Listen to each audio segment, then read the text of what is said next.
Good evening, everyone, and welcome to the zoo. The minion with me this evening is Adam. Hello, hello, hello, And hello. of course, I'm the keeper this evening, as it is a Friday. Sanguine, how are you doing tonight, Adam? Honestly, I'm doing pretty good. I gotta say, today was a good day. Um, That's good to hear. Always better than the alternative. yeah, yeah. Um, how are you doing?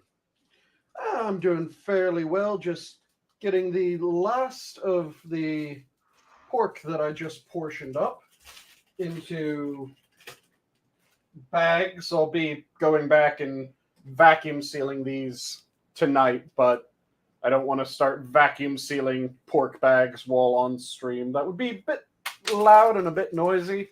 There's a little bit of bag popping that you guys will hear for just a couple moments longer. I have one more piece after the one that I'm currently shoving in to get in, and I just can't leave them until after stream because letting pork sit outside of the refrigerator for an extended period of time, not exactly a good idea. Eee. But other than that, And what are you gonna use all that for? so it's going to be 5 of my dinners this week are going to be pork. So tonight I'm going to be doing a take on a Japanese dish. There's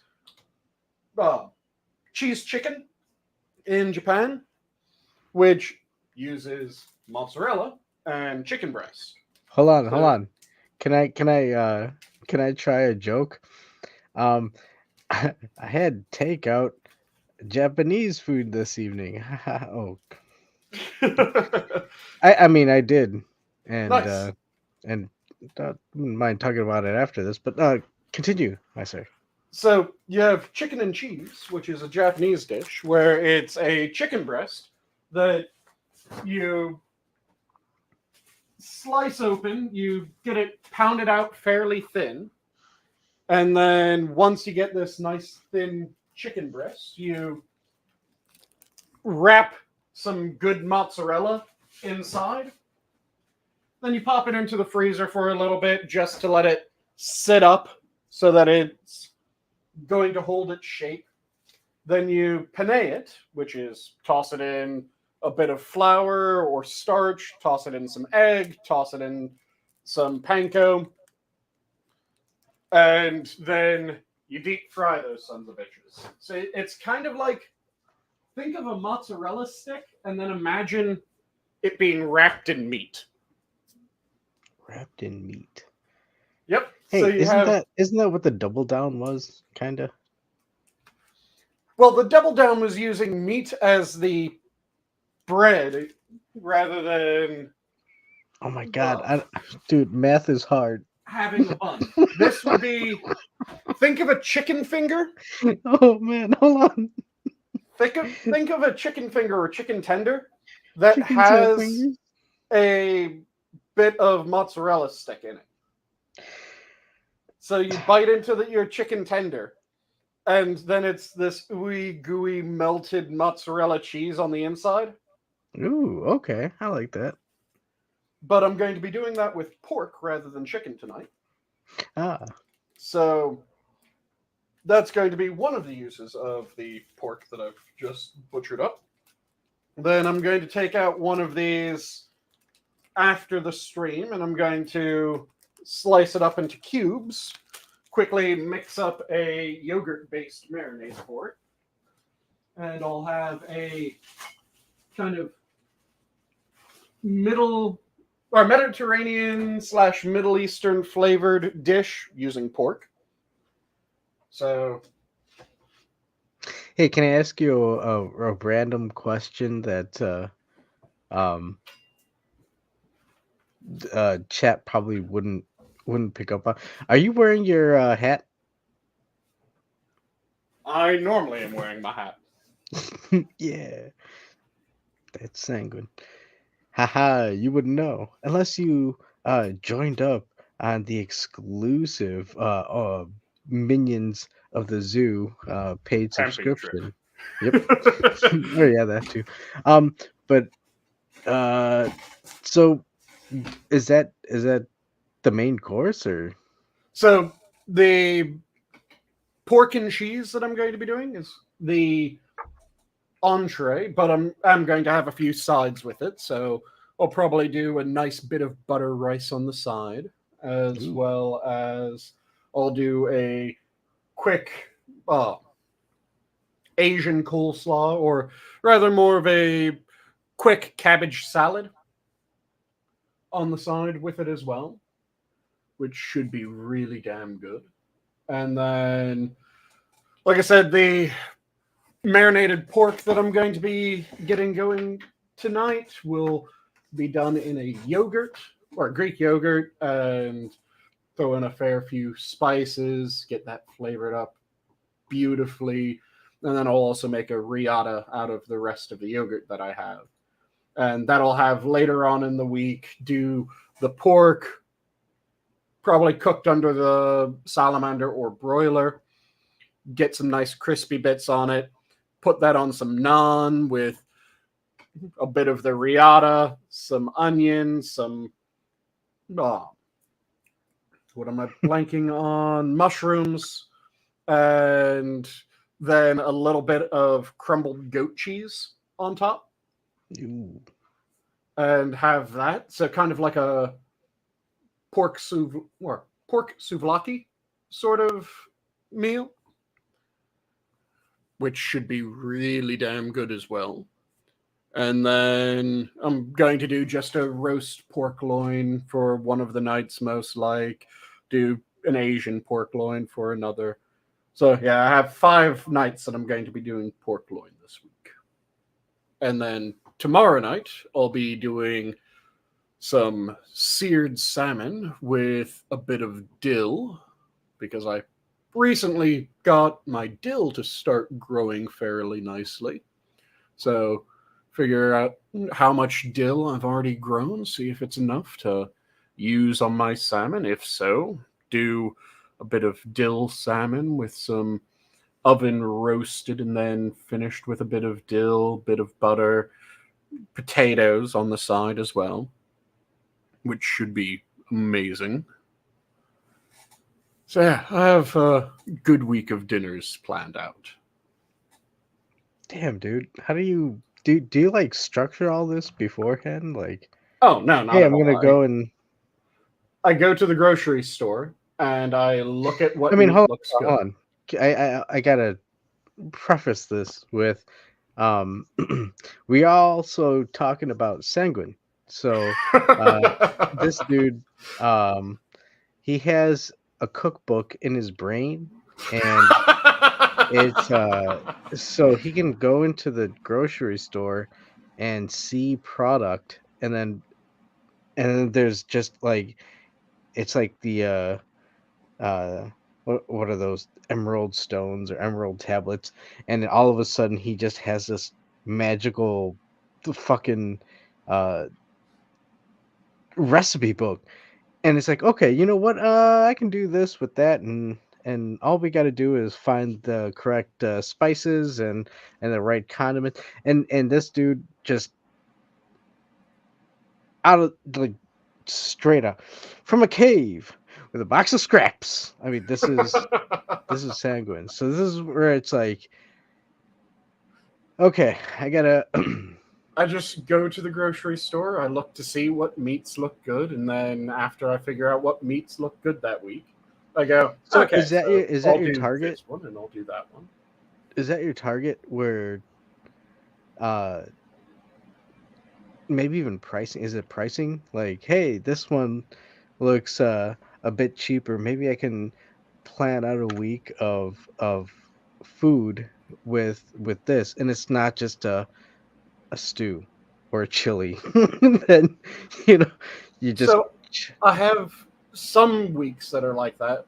Like last week, I did 3 nights of pot roast, but I did my pot roast in 3 very different ways. So the first night of pot roast, I did it as kind of a standard. Here, actually, I can make this a hell of a lot easier and show you guys exactly what I'm talking about, because I take pictures of this shit, and I have a cooking Twitter, so might as well pull up my cooking Twitter and be able to show you exactly what I'm talking about, rather than me just describing the dishes. So, as you're all probably used to, I am rather keen on my verbal descriptions of what exactly I'm going to be eating and what I have eaten.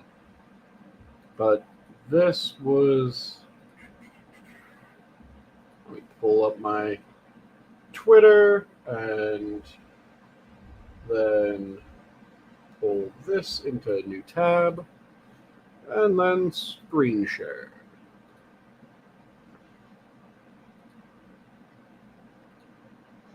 So let me go to the first one. So this one's a fairly standard pot roast. The only difference is rather than doing it just on top of potatoes, I did it on top of some red bulgur, which is a ancient grain. It's from the Levant/Middle East. Really nice nutty flavor to it. Kind of works like rice, but different flavor to it. And I did just pot roast in a Guinness gravy, and that turned out amazing. So onions, garlic, a half bottle of Guinness, some beef stock. Listen, if you say onions one more time, I'm going to have to disappear. A seared off bit of meat and just plated that up. So that was the first night I did pot roast. Hold on, what was the rice called again? The grain that I used was the grain? red bulgur. Red bulgur. Yeah, I can type that in chat for everyone. But... Okay, so have you heard of quinoa? Yes. Is that a grain as well, or is that a sprout? So quinoa is, let me quickly double check, because there's 3 or so things that are fairly similar, and one of them, or rather 2 of them, are actually effectively pastas. Like couscous isn't a grain, couscous is a pasta. For real? Yep. Oh, wow. And there's like 2 or 3 others that are very similar. And nope, quinoa is the amaranth. Oh no! So it's bum, bum, bum. the grain of, or it's a grain of an amaranth family plant. So that one is actually a grain. Oh. Just wanted to quickly double check, because like I said, there's 3 or 4 things that a lot of people go, oh yeah, it's a grain, and it's like couscous, and you're going, no, couscous is actually a pasta. See, and like that spaghetti squash, you know, it's one of those things where it's a lot of people don't look at them. Yep. But once you start looking into them, it's interesting. But they're all tasty, you know, for sure. And then I did, this is another night of the pot roast, though it looks nothing like pot roast, does it? No. So this, I took some of the leftover pot roast that I had. I shredded it up. I tossed it in a bit of a dressing almost that I made with very Asian flavors. So I used my triple smoked sriracha, which includes Carolina Reaper, so it's a nice and spicy sriracha, as well as a bit of Japanese mayo, a few other ingredients, coated up nicely, then serve that over top of just some rice mixed with S&B crunchy garlic, chili crisp. Really nice, really pleasant flavor. Tasted nothing like the first night's dinner, but it's still using pot roast. In fact, that was just leftover. And then this one was also leftover pot roast. And this one is the leftover pot roast meat that, again, just reserved from the first night that I made it. I then sliced it up and heated it, reheated, sliced it, had it ready, and then I used the juice and Guinness gravy that I had reserved from the first night, and I made a Guinness beef and mushroom risotto. And then laid the slices of pot roast on my lovely bowl of risotto.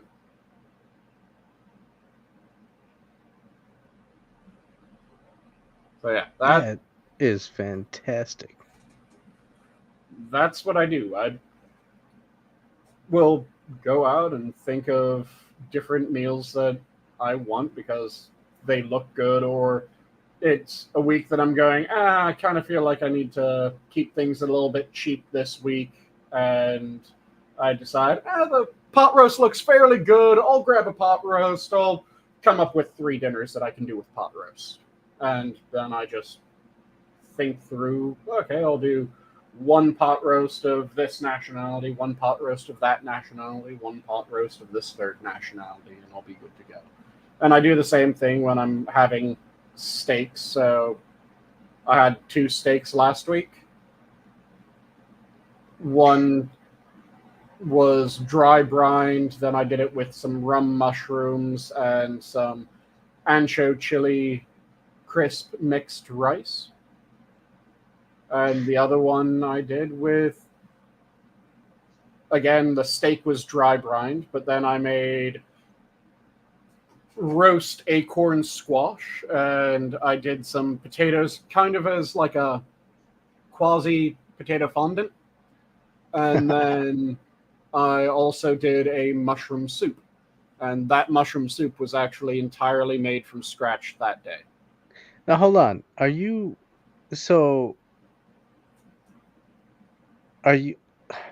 Okay, I know it's asking the book how it rid itself, but are you going out and looking for these recipes, or are these like, do you get an idea and then you go and look into how to make it? Oh, not a single one of the recipes that I have on my cooking Twitch, or not cooking Twitch, cooking Twitter, are from anything other than the top of my head.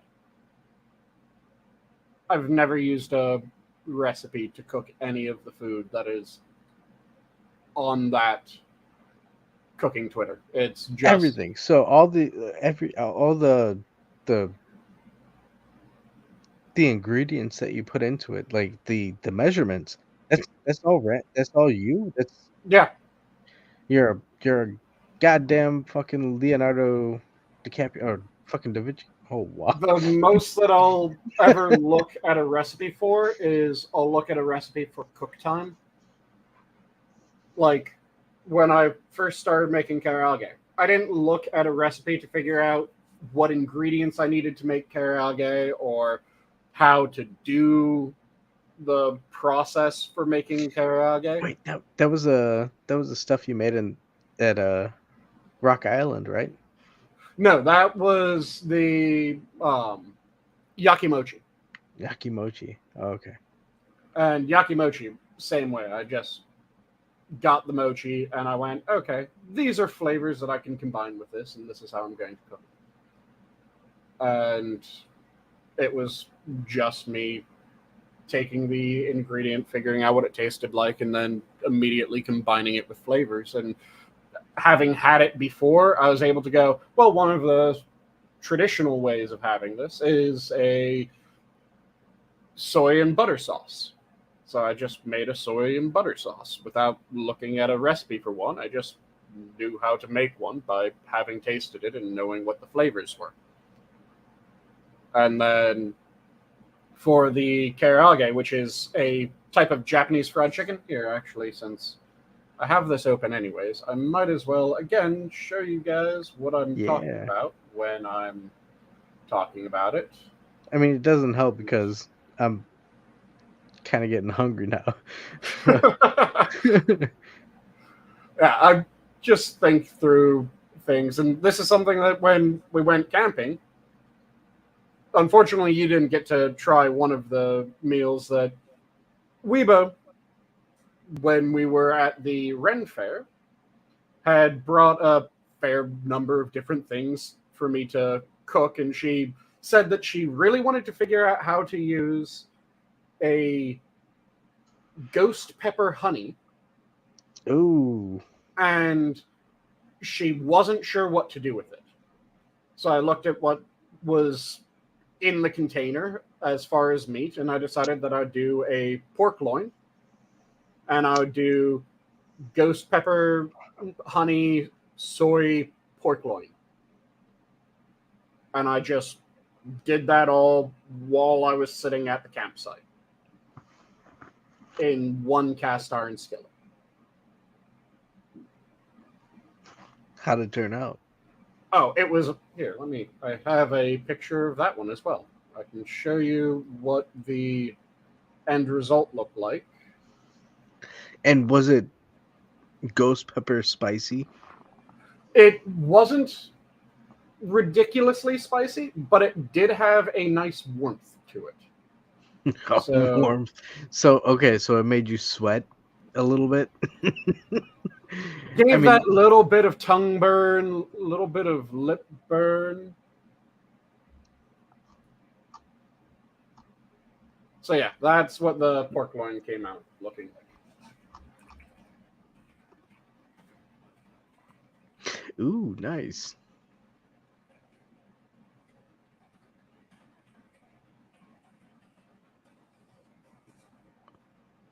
But yeah, that is absolutely delicious when I made it. And then let me find. I had karaage a couple weeks ago. Let me quickly scroll. I scrolled back too far. That wasn't. Let's see. It was. Where is it? Wasn't terribly long ago that I made.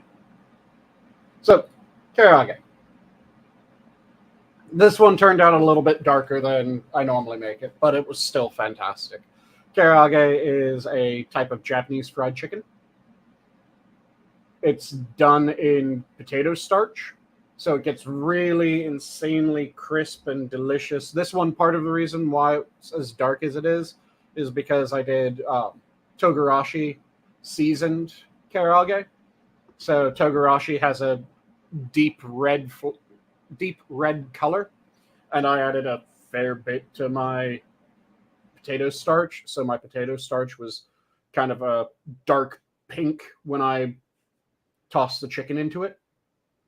So when you start with dark pink and then you deep fry it, it comes out kind of a deeper brown. But yeah, it's this fantastic Japanese fried chicken, and this one I just did with some fried garlic, a quick pickled onion, and then a bowl of butter rice. Using that butter rice, I used the smoked shoyu, which shoyu is a type of soy sauce. So I use a smoked shoyu for the butter rice. So I had this nice smoky flavor to the butter rice. I had the fantastic karaage, which had a decent amount of heat, not overwhelming, but enough to kind of enliven the taste buds. And then those garlic chips were really good when I mixed them into the rice. But yeah, everything on here, like this one, I did some baked peaches. The dessert was a baked peach, which I spiced with some ginger, tossed in a honeyed cream, and then the actual meal was a garlicky and mushroom stuffed, or not really stuffed, but mushroom packed pasta bowl with plenty of Parmesan grated over top and a fair bit of chicken thigh that I had pan seared and then sliced up and thrown on top.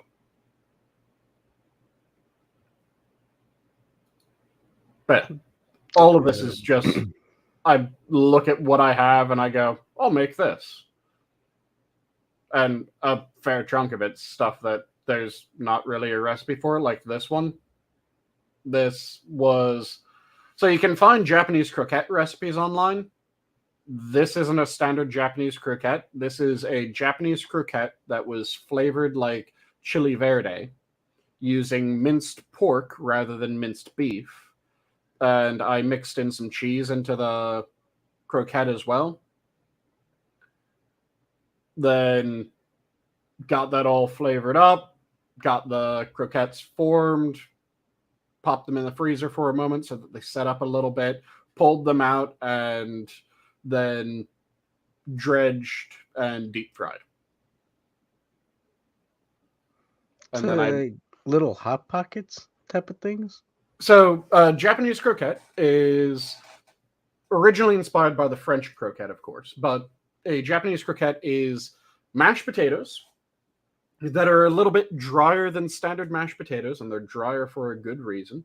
That's then mixed with like minced beef, mushroom, various other things. You can have onion in it, you can not have onion in it. It can go either way with that. But Hey, you know what?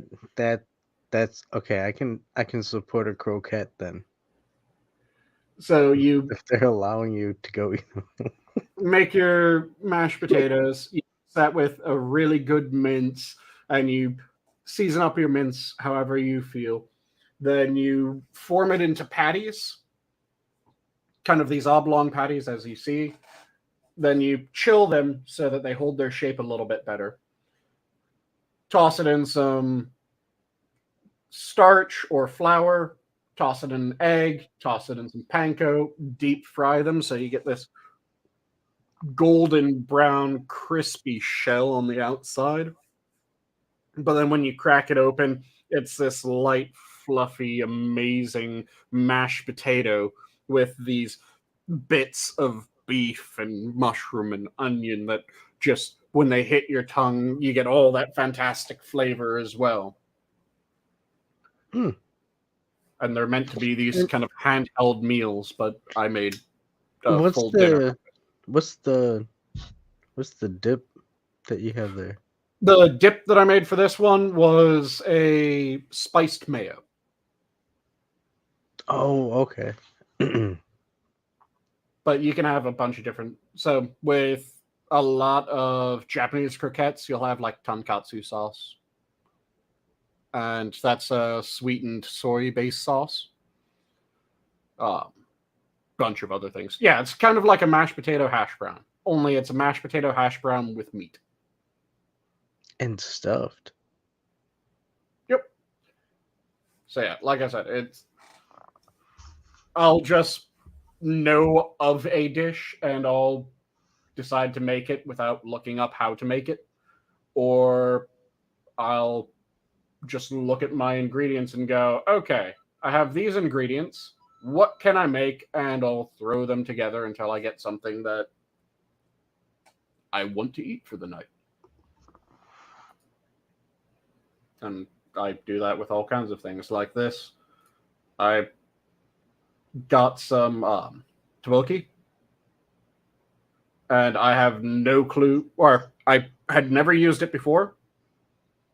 I knew that it was done in a gochujang and butter sauce normally, so I made up my own gochujang sauce. This one I did with a brown butter, and I know that you can boil the tteokbokki, or the way that I did it was I kind of sauteed them in a pan real quick so that I got nice crispy bits, kind of like I did with the mochi, the yaki mochi that I made for you guys. And then I threw that into my buttered gochujang. What's the Cheeto looking stuff? Is that carrots? Nope, that's the tteokbokki. It's a rice tteokbokki. cake. Oh, okay. So think mochi, the yaki mochi that I made for you guys at the camping trip.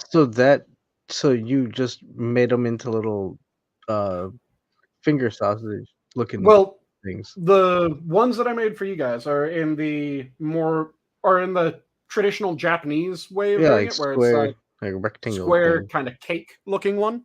Yeah. This is a Korean rice cake that's formed into these kind of pinky sized little cylinders. Now, are you saying regular pinky sized or sanguine pinky size? Let me quickly. It Because is definitely more of a regular pinky size. My pinky is about two of them. it's like those what are they? The little can sausages, Vienna sausages, or whatever they're fucking called. Yeah, But it's kind so of like okay, that size. that's cool.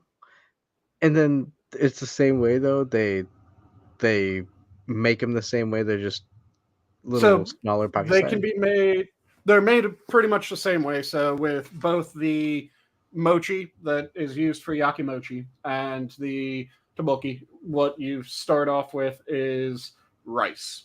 You cook some rice, then you mash the ever living hell out of it until you get this kind of elastic paste.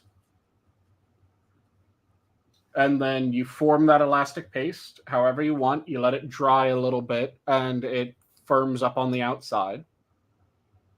And then you can boil it, you can steam it, you can you can saute it in a pan. The taboki are a little bit denser than the yakimochi, but they're effectively the same. It's just the yakimochi, the way that you make that kiramochi, is it uses a bit more moisture, which is why you get a slightly softer one, less dense one. Whereas the taboki is less water, so it ends up more dense and holds up a little bit better. Ew.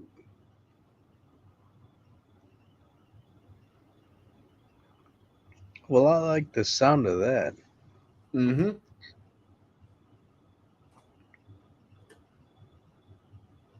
But yeah, that, like I said, everything that I do when it comes to cooking my weekly meals, that's just me going, these are the things that I have. Let me come up with something that I can make with these ingredients. And then I make it. And I decide what I'm going to make just by going to the grocery store and going, oh, this meat looks really good and is at a price point that I can get it for. So I'll get this meat. Like a couple weeks ago, I did racks of lamb because I found racks of lamb for a good price, and I made a minted garlic sauce for my rack of lamb. Turned out absolutely amazing. Did a baked potato and did the rack of lamb cooked medium rare. Absolutely fantastic.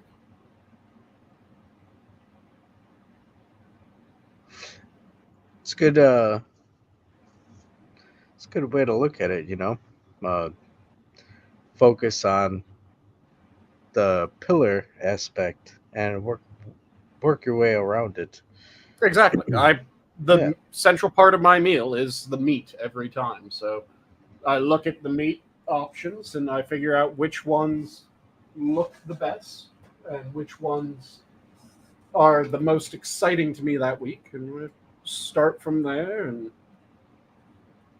figure out But what meal seems to jump out at me. but even at that, you could hear criticism saying, but just eating meat is bad. But at the same end, even what you showed, you had a nice mixture of stuff. So it Yeah, wasn't just, you know, a giant slab of meat and then like two broccoli stalks. It was proportional, you yep. know. Um, you should write a book. It's- it's- But it's also just a lot of people seem to freak themselves out when it comes to cooking meals because they'll be going, oh, I need to find a good recipe and I need to stick to that and make something that you think tastes good. Well, I mean, I think guidance is good. Um, it's not so much uh, sticking to a rigid structure in terms of how to make something. It's to the taste, Yep. especially with like how you're explaining it. Um, so that's why I say you should write a book, because it's not so much you're instead of saying, oh yes, 1 1/3 teaspoon of this and blah blah blah, you're And if saying you do 1 1/4, you fucked it up. no, you're saying a pinch of salt, and it's up to the people to sit there going, wait, you said a pinch of salt? What the fuck is a pinch of salt? He's saying Yeah, a pinch of salt. It's a pinch of how you think is gonna taste good. Like yep. this. That's It that's is how he's salting to expressing it. taste. And yeah, I mean, there's old fucking manuscripts that would depict recipes like that, and people would often just, you know, facade it just because, they're just monks doing their duties. But it's no, they're telling you to do it to taste, to Mm-hmm. how you likened it. Though I do love some of the old-timey ways of describing recipes. There's a fantastic old-school mead-making cookbook that I found on the Gutenberg Press website. Which, are you familiar with the Gutenberg Press? This is the first I've heard of it. So, Gutenberg Press is a website that tries to maintain old books. So, books that have gone out of print, books that are well past any sort of copyright, they'll put entirely free upon the Gutenberg Press website. So, you can go and read a bunch of old myth and legends. You can go and read Principia Mathematica from Newton. You can go and read Spencer's takes on philosophy. Things like that. And a bunch of the books that they've also done are old cookbooks and books on how to make various things from the past. And one of the ones that I remember is a book that is meant to tell you how to make mead. And it doesn't just tell you how to make one sort of mead. No, it tells you how to make meads, metheglins, marots, braggots, black meads, sicers, all of these different types of mead in the book. And for one of the recipes, it has the description of how much honey to add to the water.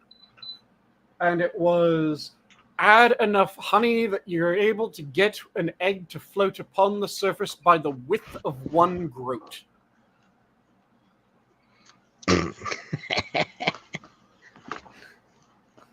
Yeah, there you go. Figure that one out. Oh, it's fantastic because you read that nowadays and you're going, the fuck's a groat? It's a ancient type of coin that is no longer used. So you end up having to think through this and go, oh, this is what they mean by this weird way of expressing this measure. And that's half the fun of reading one of those old manuscripts, one of those old books. Black meat is actually not by its blackness, it is due to using black currants to make it. What do you mean? Oh, I haven't seen chat in a bit. Oh my god. Look at chat. Cannibalistic Wizard has been chiming in with various things that he's made recently, and that dish that you made and served upon your. Let's see. You said that you served it upon rice. He used rice? Yep. Yeah, you used rice, and yeah, that sounds pretty good. It's kind of like a chicken pot pie filling. You did chicken pot pie filling that was then scooped over rice, and yeah, that tastes fucking amazing because chicken pot pie filling tastes good. Yeah. It's the reason why you eat chicken pot pie. It tastes fucking fantastic. Oh, and that just reminded me. When I go back home for Christmas this year, I'm going to ask for some chicken corn pie. What is chicken corn pie? Chicken corn pie is a dish that my mom makes where it is kind of like a chicken pot pie, only you make a large one and you share it out among the entire family. And it has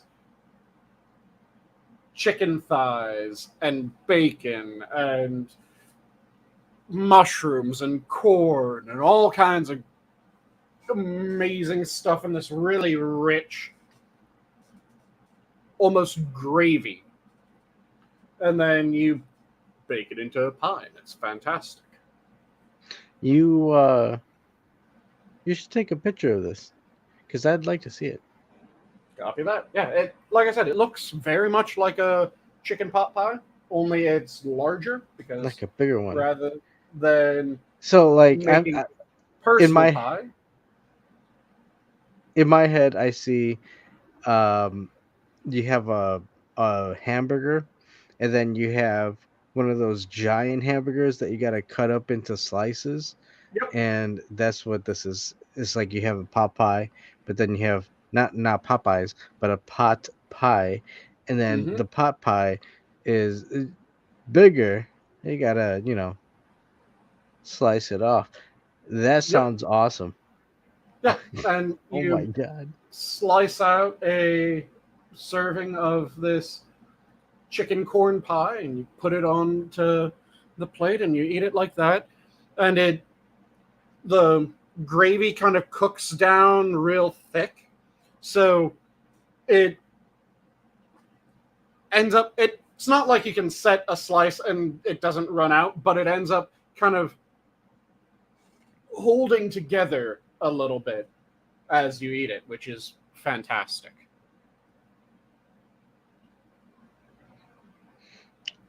Damn.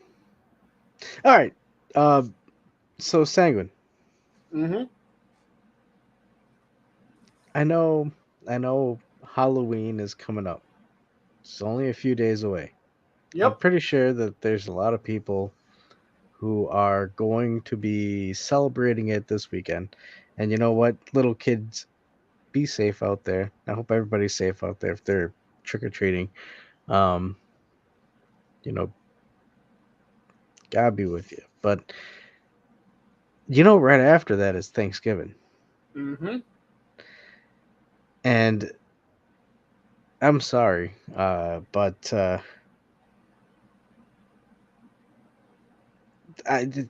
that's one of my favorite holidays because I love talking about the food. The feasting is always fantastic. The This is feasting. one thing that I'm very particular about when it comes to holidays.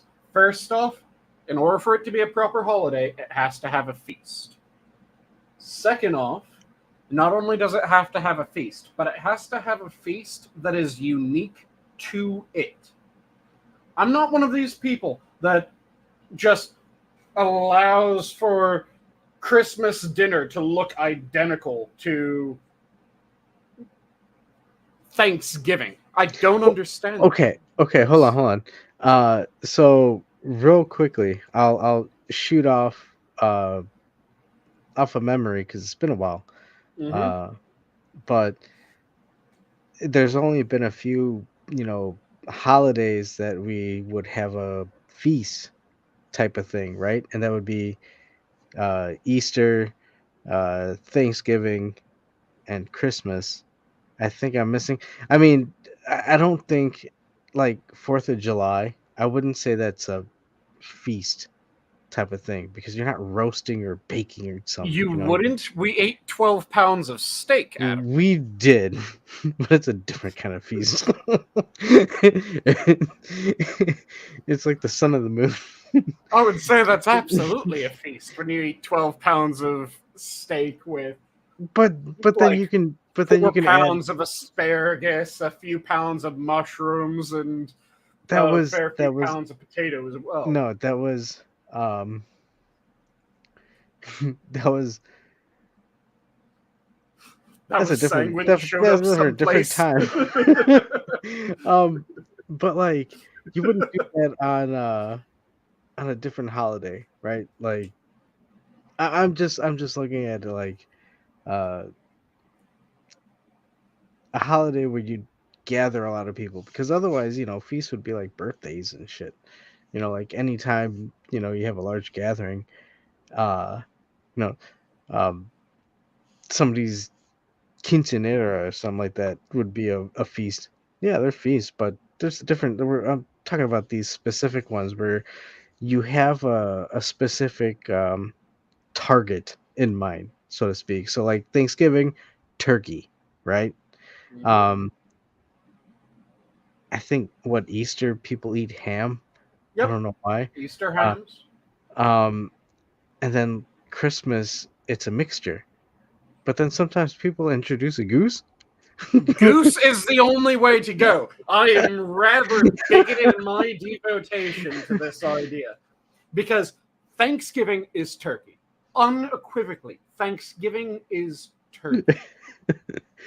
If you double up and you have Christmas as turkey, what the fuck are you doing? You've now just sullied both holidays by having them have the same major protein. I'm fine if you decide that, no, Christmas, I prefer to do the standing rib roast. Absolutely. You can do a standing Oh, rib roast. That's different than Thanksgiving dinner, and that's different than Easter, Sunday's dinner. So you can do that. If you want to do the Italian, what is it, the Feast of Seven Fish? Go fucking ahead and have the Feast of what? Seven Fish. Yeah, they have a Italians have a special dinner that they make where it's a bunch of fish dishes, Southern Italians. So they have, I think it's the Feast of Seven Fish is what it's called, and it's this amazing seafood feast. Is it And 7 different fishes or is it I just believe it's seven different fish. Yeah. okay? That's cool. So it's this amazing, absolutely delicious looking feast that they're having. And it's, again, different from Thanksgiving. And it is a hell of a lot different from fucking Easter. So as long as your Christmas dinner is different than both of those, I'm perfectly fine. If you say, no, no, no, no, I have turkey on Christmas, you've sullied Thanksgiving and Christmas now because you've doubled up your holiday feast. If you say that, no, no, no, no, I have a honey baked ham, just like you fucking do on Easter, what the fuck is wrong with you? You just sullied both feasts. No, every feast needs its own devoted meal that you have on that feast. Thanksgiving already has turkey in the States. So turkey's not the go-to Christmas, or shouldn't be the go-to Christmas feast. You can do standing rib roast for Christmas. You can do goose for Christmas. You can do fish for Christmas. You can do a score of other things. And as long as it is a feast and it is your Christmas feast and it isn't just a repeat or a foreshadowing of another feast, then it's perfectly fine. A pre-feast. Yeah, when you eat honey baked ham on Christmas, it's a foreshadowing of Easter. Well, hold Hell, on. I would even be fine with people eating the fucking duck in Cannibalistic Wizard. That's something different than fucking Thanksgiving turkey, and it's Hold on, different than Easter ham. because I have, and this is probably uh Just a detail thing, but You were not aware that I was this bigoted in my devotion to no, different holiday no. feasts, were This is interesting. you? So, Christmas ham. If it's one of those like roasted hams, um, That's an Easter well, meal. hold on. But I've seen Easter hams usually with pineapples and stuff, like a sweeter type of ham, as opposed to the ham on Christmas where it's just you're just getting a ham. That would be like arguing that having a turkey for both is fine because you used a different type of stuffing. No. Fuck you. That Well, isn't a look, no, no, way no, to no, make no, no. Hold on, hear me out. Like Easter is supposed to be the resurrection, so the sweeter taste of the ham obviously makes sense as opposed to just like a barbecued ham or some shit. You know, that well, Well, that the doesn't make sweeter sense taste either. is normally explained as since it's the change in the season and going Well, back to kind of the older origin of Easter, the origin that actually gave Easter its name. Because here's the thing, Easter is not a word that was normally used by the nope. ancient Christians. Easter is the name of a Northumbrian and Mercian fertility goddess. Oh, geez. So, do you want to go into Egyptian mythology now? And No, it isn't Egyptian Ishtar and- because that pisses me off. The people that say, oh, Easter's a mispronunciation of Ishtar. No, fuck you, it isn't. Easter is the proper pronunciation of Easter of the Dawn, sometimes also dubbed Oaster of the Dawn, but Easter was the more correct pronunciation, which was a Mercian and Northumbrian deity. It was Northumbrian Saxon mixed with, or Northumbrian Anglo-Saxon mixed with the Brythonic Celt beliefs. And no, we're still talking about food, just we're including discussions of mythology now because it's a fucking sanguine No, night. no, I know. So, Sanguine. I was gonna. I was, look, I'll let you. are you pulling the ripcord? No, I'm pulling a Kanye. I'm gonna let you finish your bit, but I'm just saying. I didn't mean to You didn't crack into expect this. that, but I did find it funny that you cheat about it as we're talking about food. But but go yeah, ahead, do your thing. Just I so there's the the people ripcord that is still in command. the people They're that play. try to say that Easter's really just absorption of the festival to Ishtar. No, it fucking isn't. Easter's just an absorption of the festival of Isis. No, the fuck it isn't. It has fuck all to do with either Isis or Ishtar. The people that say that the hair was a symbol of Ishtar, they're fucking lying bastards, or they're ignorant as all shit.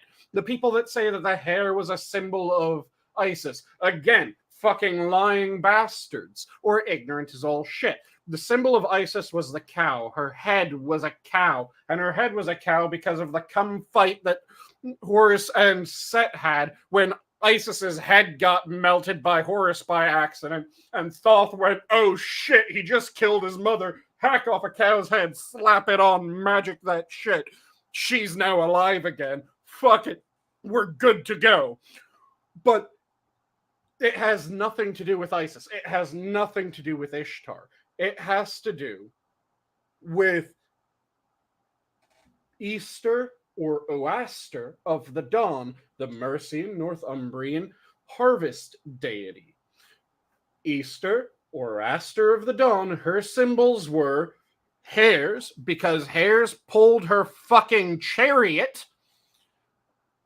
and eggs, because they were also symbols of fertility. Also, a bunch of other symbols were symbols of fertility to the Northumbrian and Mercians that worshipped her. So I think it's the cartwheel is also a symbol of Oaster of the Dawn or Easter of the Dawn.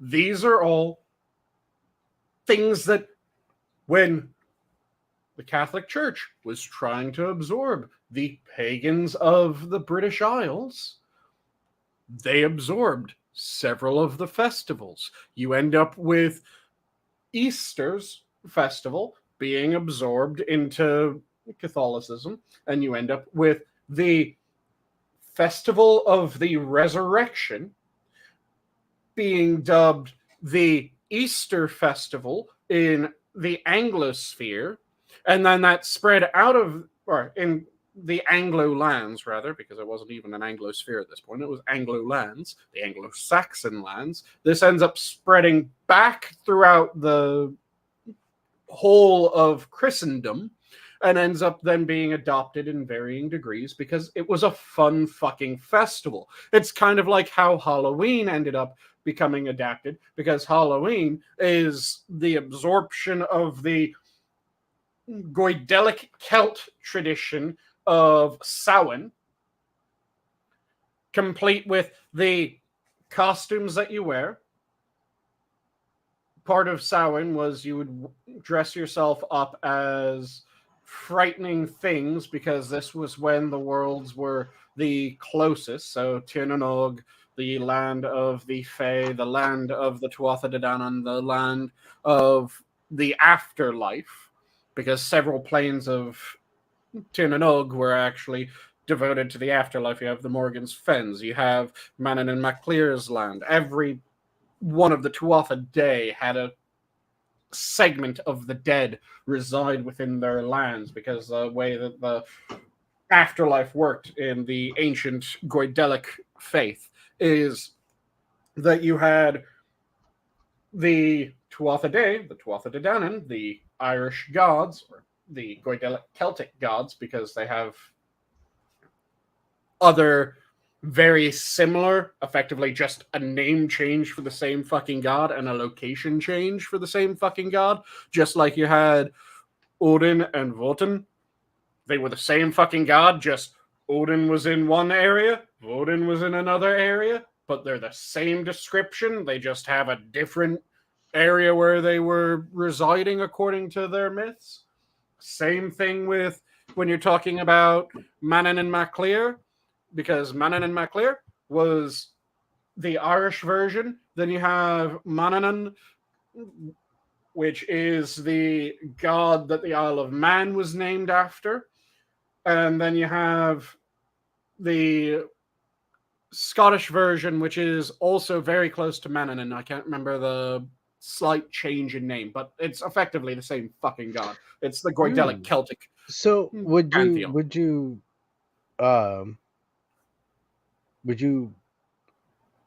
you say that the Greeks adapting Minoan culture being the same, or the Romans taking on Greek culture?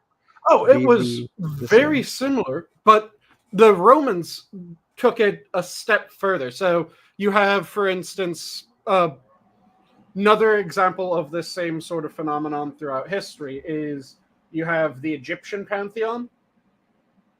There's a bunch of gods that merge at various points in the Egyptian pantheon because they represented the same sort of general idea in one of the areas that the Egyptians ended up conquering. So you have Ra, you have Amun, and then you have I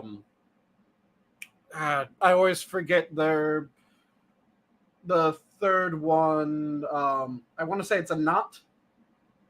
Yeah, it's Ra, Anat, Ra, Amun, Anat, Amun, and Anat Ra. So you have these three gods. They were all the chief deity in their areas. And also with Ra, Amun, and Anat, all three of them have the same origin, because the origin of Ra is there was the cosmic waters, and Ra Ra impregnated himself, then gave birth to himself, and that's how Ra came to exist. So, Amun, you have the cosmic waters. Amun gave birth to, or impregnated himself, gave birth to himself, and that's how Amun came to exist. Anat, you have the cosmic waters, and then Anat impregnated himself, gave birth to himself, and that's how Anat exists. So, what the Egyptians did was, there are these three gods. Ra was the original Egyptian one. Amun was from one of the, I think it was the Theban deity. And then I can't remember which area Anat came from. But when the initial group of Egyptians ended up conquering Thebes, they merged their religion. So you then had Amun Ra, or Ra Amun. And that was a fusion of Amun and Ra, because they were effectively the same goddamn god, just slightly different, and they merged their mythologies into one mythology. And then you ended up with the same thing when they conquered the other area where Anat was, and they realized Anat is almost exactly like Ra and Amun. Okay, so we'll have Amun Anat, and we'll have Ra Anat. And the weird thing is that the Egyptians couldn't quite decide whether they wanted to merge them permanently or whether they wanted to have them separate. So you have different stories from Egyptian mythology where Ra is Ra Amun, or Ra Amun Anat, or Ra Anat, or Anat Ra, or Amun Ra, and you have them fused together. And then you have other versions where, no, Ra is talking to Amun and Anat is off doing something else. So they were merged, but they were separate, and their festivals ended up getting merged. You see that with Roman beliefs, because the original Roman chief deity is also one of the unique Roman deities. Do you happen to know the unique Roman deity's name, Adam? Who, Dis? Say again? Dis? Nope. The one that is the primary uniquely Roman deity is Janus. Janus. Janus, who was the original, and I'm using the more correct Latinate pronunciation. You might be familiar with it as Janus. Oh, okay. Yeah. The two-headed god of the crossroads, the original chief deity of the Roman pantheon, who then still became one of the primary deities of the Roman pantheon even after the inclusion of the Grecian religion, where they ended up including Zeus as Jupiter, and they made Jupiter the Lord of Olympus. Janus was still one of the primary gods of Rome. And even when they were talking about Jupiter, Jupiter was often being advised by Janus.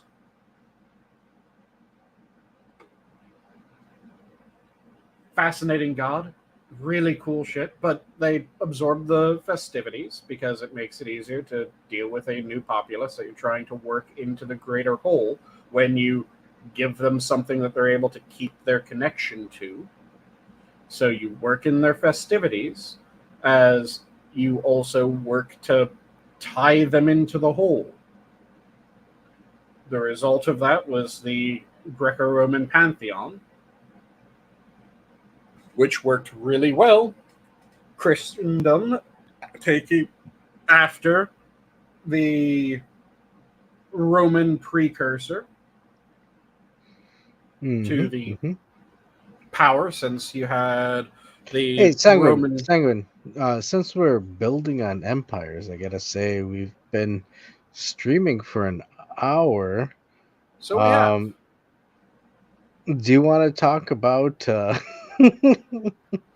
on a different subject? And also, I want to plug an advertisement if that's okay.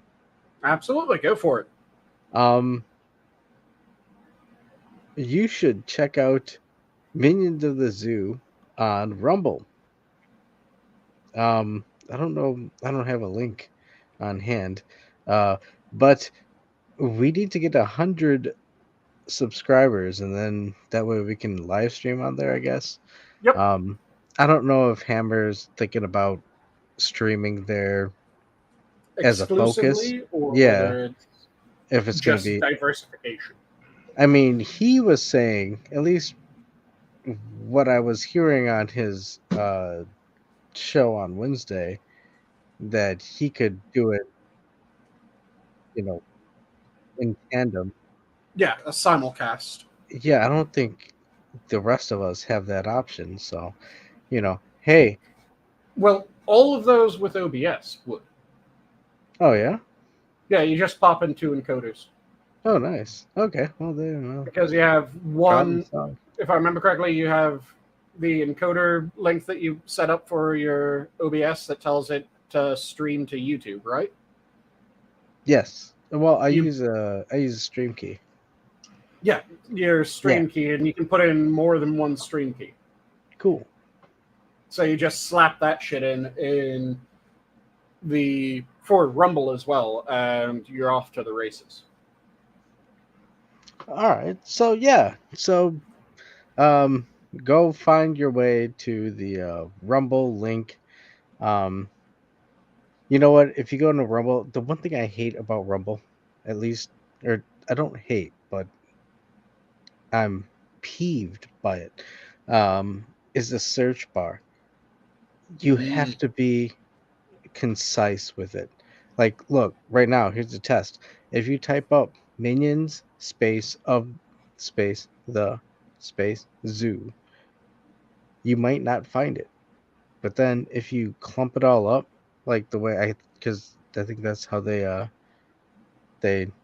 registered the channel, Mm, it'll pop up, and it's like, why do you have to be that precise? You have to be, at least a little forgiving yeah.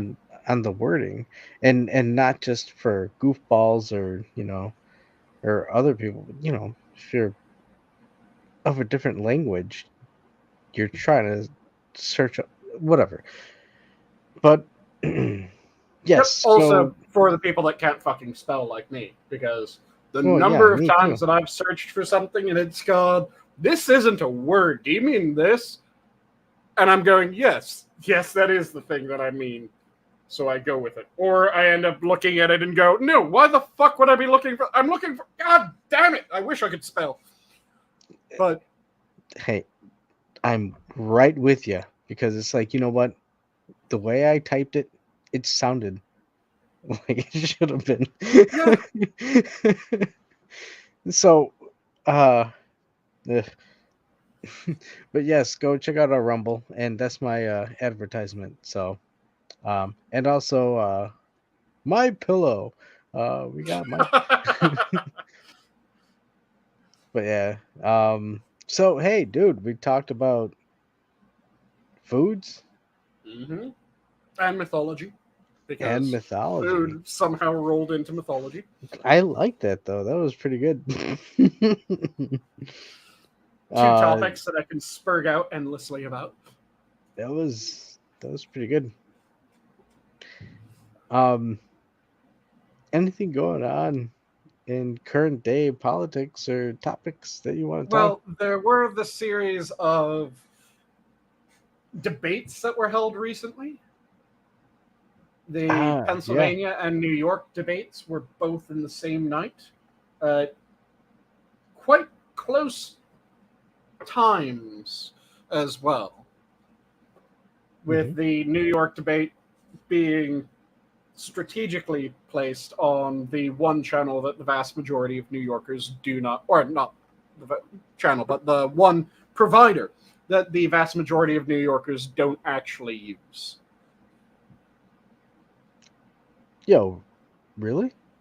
Yeah, the channel that it was used is used by like a plurality of New York City, but is used by almost no one outside of New York City, and even a fair size of the people in New York City don't use it. It's just a plurality of New York City use that service. So the majority of the people in the state don't actually have the provider that they were supposed to watch the debate on. And from the clips that I've seen, yes, The acting governor got fucked over a barrel.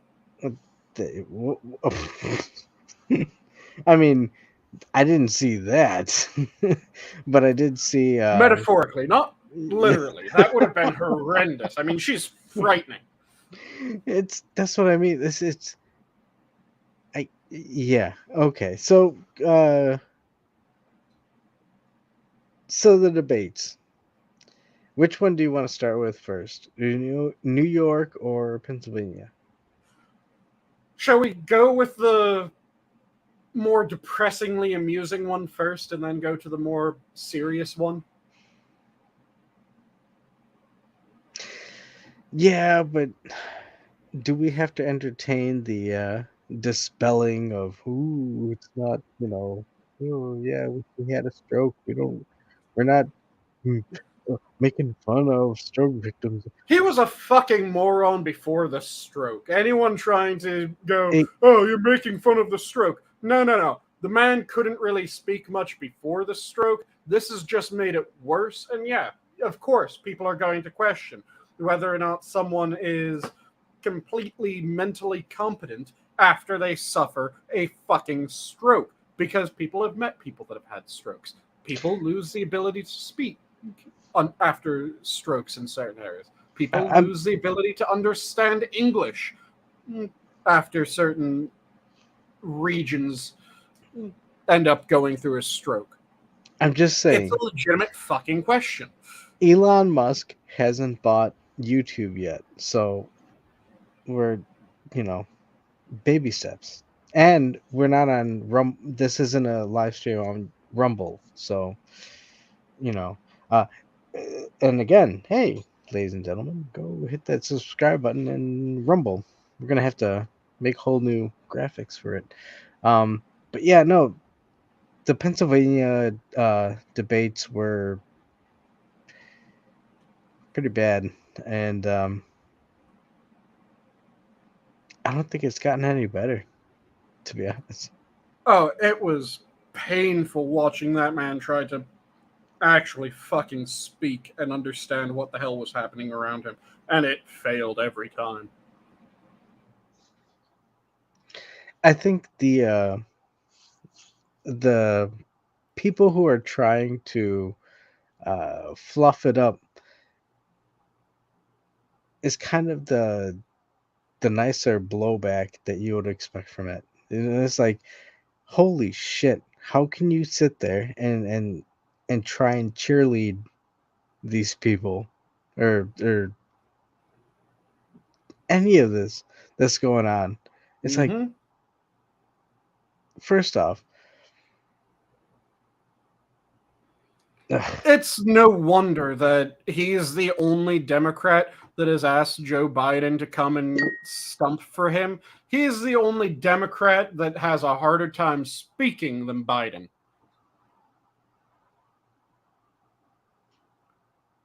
that is kind of weird. Although I did see that the newest gaffe for Biden was he said, "Let me give you two words. America has 54 states or something."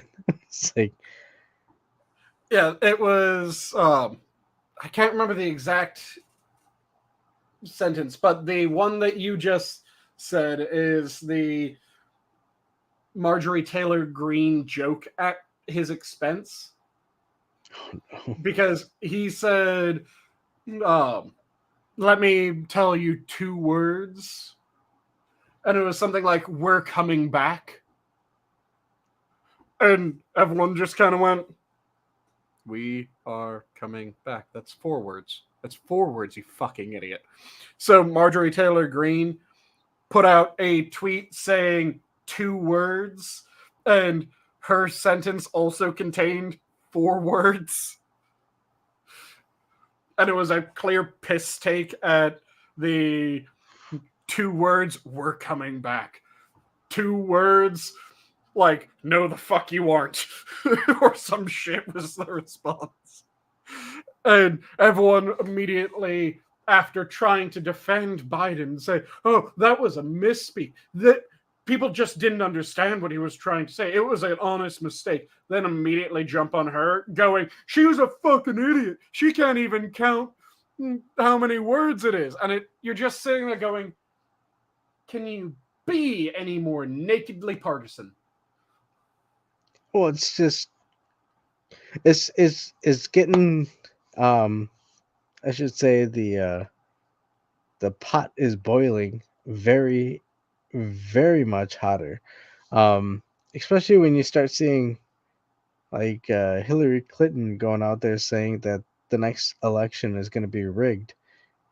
Mm-hmm. Weren't they complaining about that and Yeah, you weren't charging allowed people to for that? say anything about any election being rigged, but there's always the caveat to that. And do you know the historical caveat to that? No. Well, no. Well, what is that? So I can explain it most clearly when I go through an explanation of the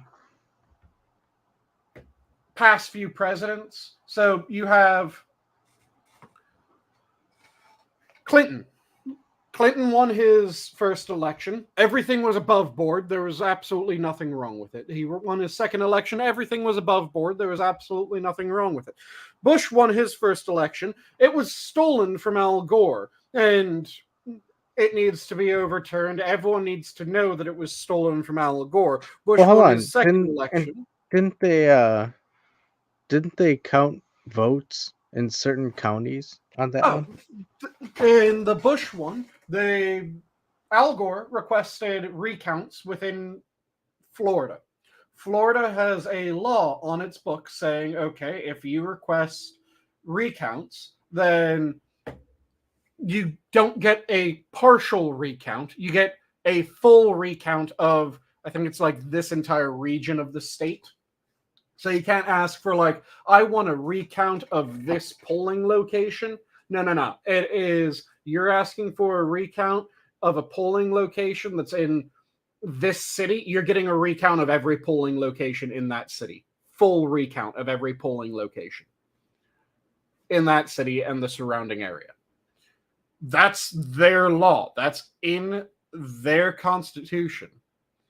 And when the recounts were requested, they tried to request recounts that were illegal by state constitution.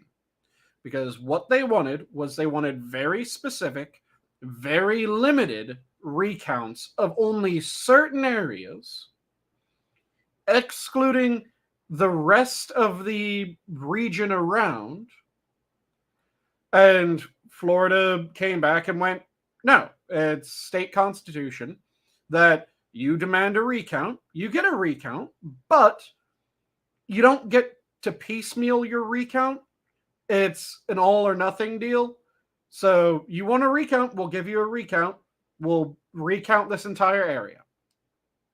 And then that'll be the way that this works, because that's the rule with this system. You want a recount, it's a complete recount.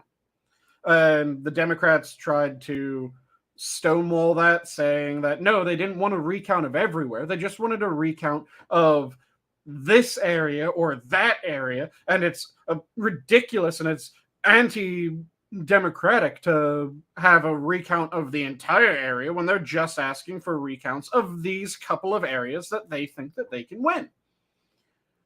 And that was overturned because, again, it was a very clear case of, nope, state constitution says that if you do a recount, you do a recount of the entire area. You don't do a recount of just your hand-selected places. They didn't like that. So, of course, the election was then stolen because they weren't denied a recount, but they were denied doing a recount that was illegal according to state constitution. So they then had the first election of Bush was a stolen election. Then the second election came around, and Bush won the second election. Naturally, as part of the second election, there were also accusations that that election had been stolen from Kerry. Then after Bush, we have Obama. Obama won his first election, and yeah, he won his first election. Everything was above board, everything was good. Then Obama won his second election, and Obama won his second election. Everything was above board, everything was good, everything was fine. Then Trump won his election, and Trump stole the fucking election. Everyone knew that he stole the election. It was rigged by Russia. Everyone knew that it was fucked up and that he shouldn't have been president. So then Biden won his election, and how fucking dare you claim that that election was not above board? In fact, if you claim that that election wasn't above board, actions need to be taken. Legal action needs to be taken. That's the trend when it comes to elections. And the thing is that that's just a snippet of the trend because it stretches further back than just that. Yeah. Functionally, the last time, and I'm not 100% sure. I was about to say something, and I'm not sure if that was even going to be accurate, because I was going to say that the last time that the Republican victor was not accused of stealing an election was when Bush the Elder was elected, but I think Bush the Elder was accused of stealing the election. And I was also going to say, or if not him, then I think it was when Reagan was elected, but I think there were claims that Reagan stole his second election.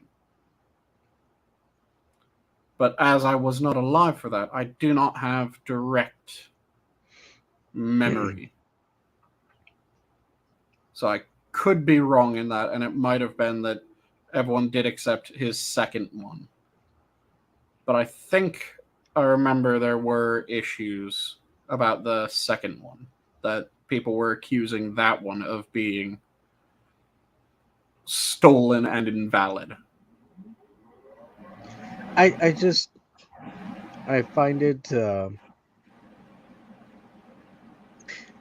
incredibly hypocritical when people are comfortable with saying it's okay to demonize people who say 2020 was stolen and then have no problem with Hillary Clinton coming out and saying, hey, guess what? The next election is probably going to be stolen. Yeah. It pisses me off that we have people that will say how that... dumb are you? Like, what the fuck is wrong with you? Yep. It pisses me off that people will say that 2016 was stolen. If you have any questions about 2020, fuck you. You need to be arrested and tried because you're clearly trying to overthrow the government. And then the 2022 election will be stolen, and the 2024 election will be stolen. Fuck you. That's not how that should ever work. At some point, we have to acknowledge we're at some levels operating with child mentality. Like, when you look at with Twitter, how people are reacting with that, and they're saying, hey, it's like, or what, like that Taylor Lorenz going, it's like the gates of hell had opened up. These people are deranged. They are Mm-hmm. fucked, dude. I mean, like, and we're gonna sit here and acknowledge what they're saying, and then try and it just does not work. Yeah, you can't sit there and try to act like the person who just pulled down their pants and shit on the chessboard is playing the best game of their life. You Or have to be even going, reasonable to talk with. yeah, Like, you have to be going, what the fuck? You just shit on the chessboard. This isn't allowed. I'm sick of this pigeon playing chess bullshit. and they'll respond, "No, I just moved my knight to this position," and it's like, how did we get to this? How did we get to this point? I mean, Yeah. I know how we got to this because complicity, but it's at this point we have to start saying enough's enough. You know, this is ridiculous. You know, this is getting out of hand. Mm-hmm. We gotta stop it. But um, so in terms of Twitter, did you notice Quiz joined Twitter again? I did not. Yeah, I remember he was a very stout. I can't remember when he said he left Twitter, but I It remember him was a saying, year or two ago now. "Was it?" Yep.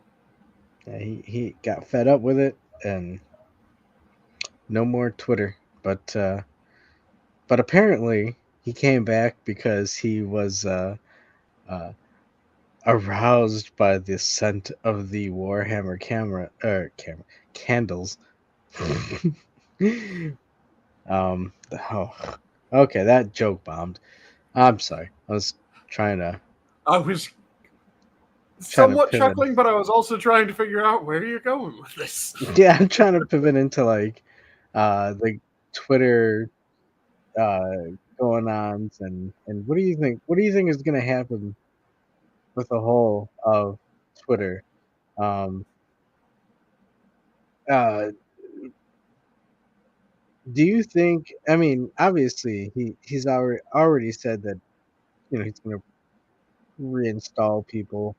Um I can't wait. I you know what? I'm gonna say it, but I can't wait for Trump to be back on Twitter. He said Mm-hmm. he's gonna be back on Monday. Um because it's fucking golden. I love that they're Missing some mean tweets. yes, I can't wait to see it. It's gonna be beautiful. But what do you think is gonna go from here? Because I mean, it's I don't know. You know, the one thing I will say before is I saw one person saying uh the strategy would be to make Twitter like Tumblr. And then Mm-hmm. somebody responded it was like, yo, Tumblr was booted because of all the debauchery that, you know, that was going on. Mm-hmm. Why would you do that? It's like that doesn't help anything.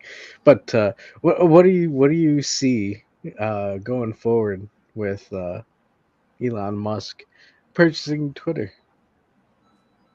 I am looking forward to the purchase. I'm curious what he's going to do with it. There's some things that have me a little bit going, okay, I need to wait and see. But on the whole, I'm fairly optimistic and curious what all's going to happen. And I hope that it is for the better. But I can't really imagine how it would be for the worse. Let me stop you there, sir. You just stepped into my trap. Go for it. How could it be for the worse? Well, you see, the moment that he purchased Twitter, apparently people were going on. and posting tweets of the dreaded N-word. Okay. No, the N-word was like an R and a hard R. Okay.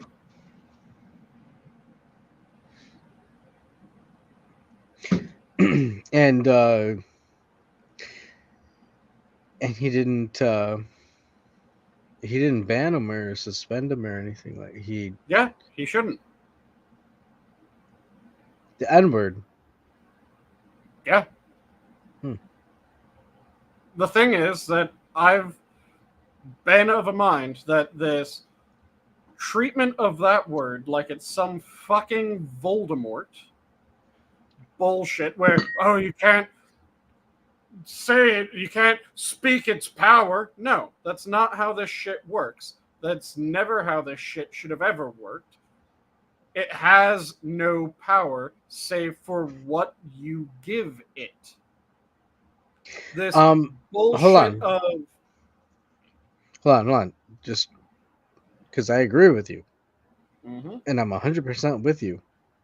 I will only say that the only reason that I can only say for me, but for you, I can't say. But the reason that we're not actually utilizing the word is because YouTube would strike at the Minions, and Oh this is yeah. not our show. This is Minions show. We're hanging out with the Minions, and we don't want to disparage or cause any difficulties for the Minions. But you know what? If you joined us on Rumble and we were to be streaming on Rumble, we'd be able to say it, and there'd be no problems. You might be Um, able to hear my old joke about the educational use of it. oh, I don't know if you want to hear it because it might be a little too colorful. Boo, boo, boo, boo, boo. Yeah, it's the thing that drives me crazy about it is you have a bunch of people that say, "Oh, isn't it terrible that it has this power?" Yeah, it shouldn't have that power. Do you know how you fix it having that power? Innocuous usage. Yep. Because the thing is that if the only people that use it are people that mean to offend, and they know that everyone is so primed to go, that is the most offensive thing that I've ever heard. Oh my God, how could have you ever told me that? It becomes a really useful word when you're trying to piss someone off or when you're trying to hurt someone. Whereas if people start going, yeah, whatever, and they start using it innocuously, people don't get pissed off. There's a shit ton of examples of this. It used to be that if you wanted to insult someone in school, you'd call them a nerd. Now, nerd is a word that, oh no, if you're a nerd, that's kind of cool. You have this nerd chic bullshit going on now. When you were trying to insult the Irish, well, you would call them a Paddy or a Mick or something along those lines. Now you call an Irish person a Paddy, and they go, oh, "I know many." Actually, I That was an heard. insult. Oh, sorry. Oh no, I heard. Dude was something that you didn't want to be called. Oh yeah, Um, Guy. and Do you know the original origin of Guy? nope. Guy comes from Guy Fawkes. The remember the 5th of November. Guy Oh shit, Fawkes. that's coming up. Yep.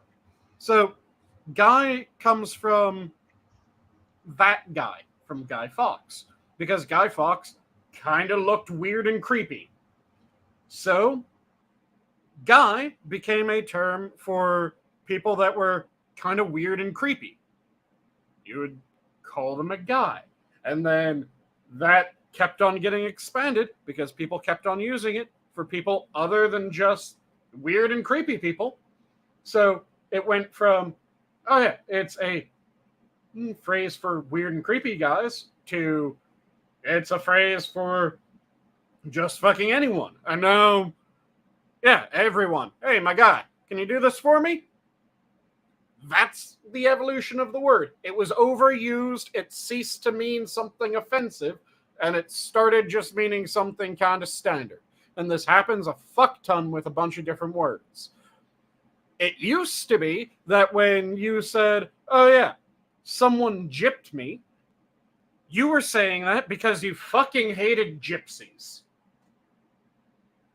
And now, a fuck ton of people don't even know that gyp is a slur against the Romani. It used to be that when you use the word jerry-rigged was a slanderous term as well. It's no longer. But what they did with this is they went the exact opposite direction. They gave it all the fucking power they possibly goddamn could. And now they get pissed off when people that want to hurt them, that want to be offensive, that want to insult them, use the word that they've been told is the most insulting to them. Yeah, no shit. You gave them that weapon. You put that weapon in their hand and you said, if you ever really want to hurt me, just use this weapon I gave you. It will fuck me up proper. You're not going to go into an Yeezy rant, are you? No, I'm not going to do that. Though there's a bunch of terms with that also end up being really good examples of words that were extremely offensive and then got stripped of their insult by people just using them to mean fucking anything under the sun rather than just meaning a very specific ethnic group. Well, I think at that point we're starting to look at, it's not so much you're talking about any particular group. It's you're talking about something that a group of people don't want you to talk about to begin with. I mean, that's where it gets to me, you know, because when you talk about something that's pretty vague, to be realistic, you know, and they go off I have to say, I hate the fact that we have to be so circuitous around this when it comes to talking about it, because it's a fucking third rail for horseshit reasons. That's why I goofed on the whole let me cast a dispel magic spell, you know. Yep. And that's what it is. It's all magic with a K. It's all Crowleyism. It's bullshit fucking masterful speech. These they control you because they control you. And you just said the same. No, it's you're allowing them to control you because they're telling you that they're controlling you. Like this is what's going on. And we're seeing it unravel with a lot of the shit that's going on right now. Elon Musk purchasing Twitter, I think, was a great thing. You know, I know there's a lot of people that are going out there saying all this goofy shit, but losing their goddamn minds. But hey, you know what? I think we can equate. That doesn't sound right. Equate. It sounds odd. But we can relate it to the summer of love, as it's been termed. It is an expression of an oppressed people. That just reminded me of something fucking hilarious. After you do this, I'll jump in on that. I just needed to say it so that I'll remember it. Oh, well, it's just to mirror what a lot of the excuses for naughtiness, quote unquote, I guess. It's look, if you hold the faucet, you pinch a line, it's the moment you let it go, it's gonna shoot off. Mm-hmm. Um, so I mean, this reaction, it's not surprising. Mm-hmm. Um, my focus is on how the normies pick up on it. Do they see what we see? What we're seeing? Like, yeah, of course you're gonna see a whole bunch of goofballs and assholes and douchebags, whatever, going off and saying stupid shit. They're doing it because hey, we're free to say whatever we want. Free They're gonna say less, whatever free they're gonna, less. yeah, they're gonna say whatever they want. They're gonna push the boundaries because you did that. You stopped them when you were sitting there saying, "Hey, you're not allowed to say a fucking, whatever whatever shit you're gonna censor them." They're gonna go out and fucking say it, Mm-hmm. you know. The So I mean, best example to me is you have the word Jew, and Jew means a person of the Jewish faith or of Jewish heritage. And there's two ways that it can be said, because it can be a slur or it can just be, yeah, he's a Jew. As in, he's a Jewish person. But you also have Jew the slur, which the only distinction between Jew the slur and Jew the standard word is one's he's a Jew, the other he's a Jew. It's all in the intonation. yeah, And no, yeah, I love that because it lets you know who the asshole is. If someone says that, oh yeah, Ben Shapiro is a Jew, and they say it like that, you're going, oh yeah, okay. Yeah, he is of Jewish heritage.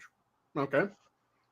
Now, if someone says Ben Shapiro's a Jew, then you're going, oh, you're fucking anti Semitic, aren't you? And it lets you know where they are. And that's why I like free speech. Free speech allows you to know when someone holds something fucked up as an idea, because they will fucking say it when they're able to. yep. And to be honest, you would think good people, were they to hear um, negative rhetoric, they would turn away from it. They wouldn't Mm-hmm. need persuasion. They wouldn't need, and I'm sure there are people out there that are, confused. But at the same end, you should have faith that there are enough good people out there that if they hear somebody saying shit like that, they'll be like, well, why in the fuck, you know, they wouldn't make excuses for that shit. Mm-hmm. And if you are truly on the right side of things, then you'll be able to explain shit, and you'll be Oh able yeah, to even better. go through and argue against their fucked up stances. If you can't win against someone who is just constantly using racial slurs and talking about how everyone's inferior to their preferred group of people in an argument, you probably have a really shit argument, because that's really easy to win against. It is really easy to explain, oh yeah, there's absolutely no reason to think that your group is innately superior for all these reasons. And you can just explain that. And if you think that people are going to be more won over by the person constantly using racial slurs, then you're sensible. No, you're wrong because of X, Y, and Z. Maybe you're just really bad at argumenting, maybe you have a really fucking terrible argument. Because personally, if I hear an argument between two people and one person is just dropping insults left, right, and center, I'm going, oh, they probably don't have much of an argument, do they? The only person that has less of an argument than the person dropping constant insults is the person who says that the other side should not be allowed to talk. But the thing that I remembered that I wanted to bring up is, did you see that, I believe it was MSN, ended up airing a talk with Republicans and independents in the run-up to the election? And they tried to ask about, well, what do you guys think of January 6th?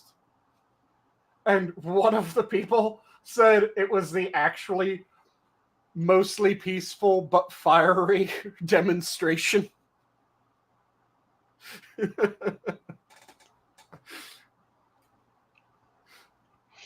I think I saw it. Was it MSNBC?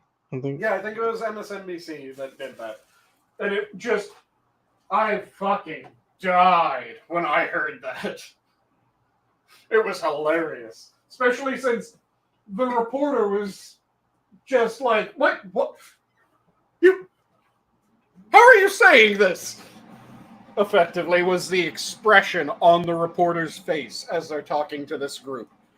Because they said something that they didn't want them to say. They were baffled by how they still thought that after all the news stories that they've done on how horrendous and how messed up and how it was the worst thing to have ever happened to the United States. And Tatum doesn't hold a fucking candle.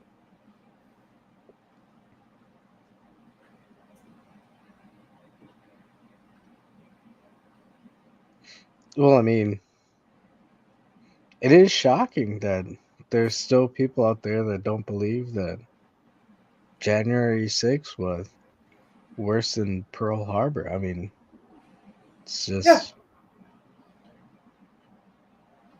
It's confusing to me. I mean, they tried to stop democracy. They had a gallows. Did you see the gallows? No. No. It was made out of paper mache. Not very effective as a gallows, then. No. But symbolism, it's very very effective. No, I saw I saw it, and I don't know. It's we're at this point where these people were, I mean, they were speaking on point, when she was like, what do you say about the people who were storming? It's like, well, what are you talking about? I saw people, opening barricades and opening doors. It's like, yeah, there's video of this shit. Like, I don't know what the fuck you're straight out. Oh no, the when she goes, but what about the people that were violent? Yeah, the people that were violent, they should be arrested because they were being violent. Yeah, no, the vast majority weren't doing that. They weren't doing that. Or the one lady who was like, yeah, I was at the speech, and all of a sudden we started walking over there. We walked over there, we were like, what the hell's going on? And it's like, yeah. Or no, the one was, I was at the speech. Well, did you hear him say this? No, he never said that. I didn't think he did. Yeah, it was like, well, you're wrong. No, where she goes, well, a police officer died, and they were like, of a heart attack the next day. And I think, okay, because I know there was, well, I don't know, if I remember correctly, there was 2 officers who did die. One was the heart attack, and there was another one, I think it was a stroke later on, but they both died of various other health complications. It was But a heart attack in one, and it was a stroke in the other. And to but I say that it was the stress of that event that induced the stroke, that is a fucking well that's reach it. and a half. Well, I could have sworn there was one of the officer's family who was saying, "Hey, please don't use our, he didn't die at this thing. He wasn't." They were trying to abstain from any of this because obviously, like at the dude, obviously at this point, if you can't see that they're trying to make this out of some, they're making Devil's Tower out of mashed potatoes. Like this is what's going on. Yeah, they're If you're trying to stoke the fires. dude, yeah, And if you can't see this, everyone else is going, no, stop. What the fuck? Stop. What are you doing? Why are you doing this? and then when you go into their little soft, you know, side jab of, oh well, so you don't think you're okay with people storming the Capitol and shitting on? It's like, dude, if people committed crimes, yeah, they should be prosecuted, but Yep. there's nothing wrong with the people protesting. Obviously, people had protested there months earlier, and Mm-hmm. like what in the and they still conducted their business. Like they didn't deter Mike Pence from doing whatever he needed. Like this is ridiculous. You have to let go of your emotions because that's where it gets into is it's not the reality. It's they get into a fervor of their emotions. Oh my god, but no, you don't understand. Trump was trying to be a dictator and he was trying to be Caesar. It's not what was going on. You fucking tard. Like it's Yep. relax. That it, it's 2 years in and people are still. Don't you think January 6th? No. It's like what the fuck? Yeah. But now we're looking at the midterms and we're already seeing this shit roll over. Like I said earlier with Hillary Clinton, listen, don't you know they're trying to steal the election? Are you listen, if anybody is out there and they're fucking you still are sucking on this teat, remove thy mouth. Like this is getting out of hand. Like I said, when I was going through the recent presidential elections, there's a trend. And it's not just the presidential elections, it happens in other elections as well, where if it's the Republican that is doing something and they're about to win, then the Republican has clearly cheated. It's just like it doesn't matter who the Republicans put forward. This is one argument that drives me crazy every time that I hear it. That people are going, well, we need to put forward someone else because if we put forward Trump, they'll just call him a racist. And I'm going, yeah, if you put forward anyone with an R next to their name, they will call them racist. Yeah, they'll find something. That's They what they do. They they just call them racist. I, They called a black man the black face of white supremacy. and if they can't do race, look at what they're doing to Herschel Walker, and they're Mm-hmm. dredging up some anonymous people saying he forced me to have an abortion. Wait, Mm-hmm. what? Yep. You didn't do it when he was making his millions in football. Like now you're coming. Get the fuck out of here, dude. And again, Yep. it's like hold on. If you're looking at this, it's like, hey, don't you notice this is the same bullshit playbook that they do with any politician? All of a sudden, some Mm-hmm. broad comes out and it's like, "There, he got me pregnant. There, he did this." Is that? Are you gonna fucking again? This is where it's like, who the fuck are you paying attention to what's going on? Yep. And honestly, It goes back to Kavanaugh. If Kavanaugh wasn't the absolute fucking nerd Kavanaugh was when he was The going through litmus school. dude, and he was the litmus test because didn't they storm the fucking was it the Supreme Court or did they storm the Capitol? Both. Oh well, there you go. Litmus test. Yeah. Call me fucking Pepperidge Farms because I remember this shit. It's Like, absolutely infuriating because it just keeps on happening. And it is entirely naked and out in the open that it keeps on happening. well, And hold they on. keep on relying on the same fucking shit. Two things. One, it's happening in an increased rate. So, I mean, I guess that's kind of a good thing because, it goes with this. The second thing, I recall a lot of pundits like Tim Pool and, other people like that would be like, how did we get to this point? It's because when it happens, nobody does anything and people forget about it right away. They go right back to their fucking lives. Oh, well, but I went out camping and I did this. Hey, nothing wrong with, enjoying your life. I hope, but Hey, the camping trip was fun as shit. it was. But Plus, we met Gremlin Granny. well, we heard growling. Okay. We discovered. We discovered we didn't but the problem is a And we lot of made the people mace of the Midwest minions so that we can fight back against Gremlin Granny and her wood stealing ways. who has the mace? I do. Oh, okay. Yeah. Remember, I'm working on the carving. Okay. But we have to keep on top of it. That's the problem. Is a lot of us are real quick to just, okay, here's a problem. All right, and we'll deal with it at another time. And we cannot do that.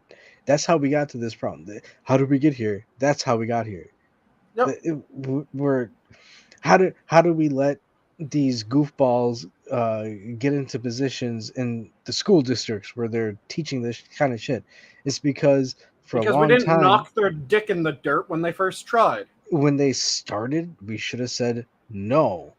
But Yep. because you were more focused on, you know what, that's your job, you take care of it. Well, they took care of it, and that's what they're doing now. Mm-hmm. Like this is how it happened. We have to be focused on what the fuck that is. But again, that even that's not you can't blame entirely the fault of the people who are, you should have been in charge of, because they're slave to debt and wages and bills. They're focused on working and maintaining their income. This is all a structure that has been going on for such a long time that it's it's not just for some people, sure, it's you can just pack up and go and walk away and start up a new life somewhere else. But for a vast majority, and this is what keeps the quicksand moving, is they can't.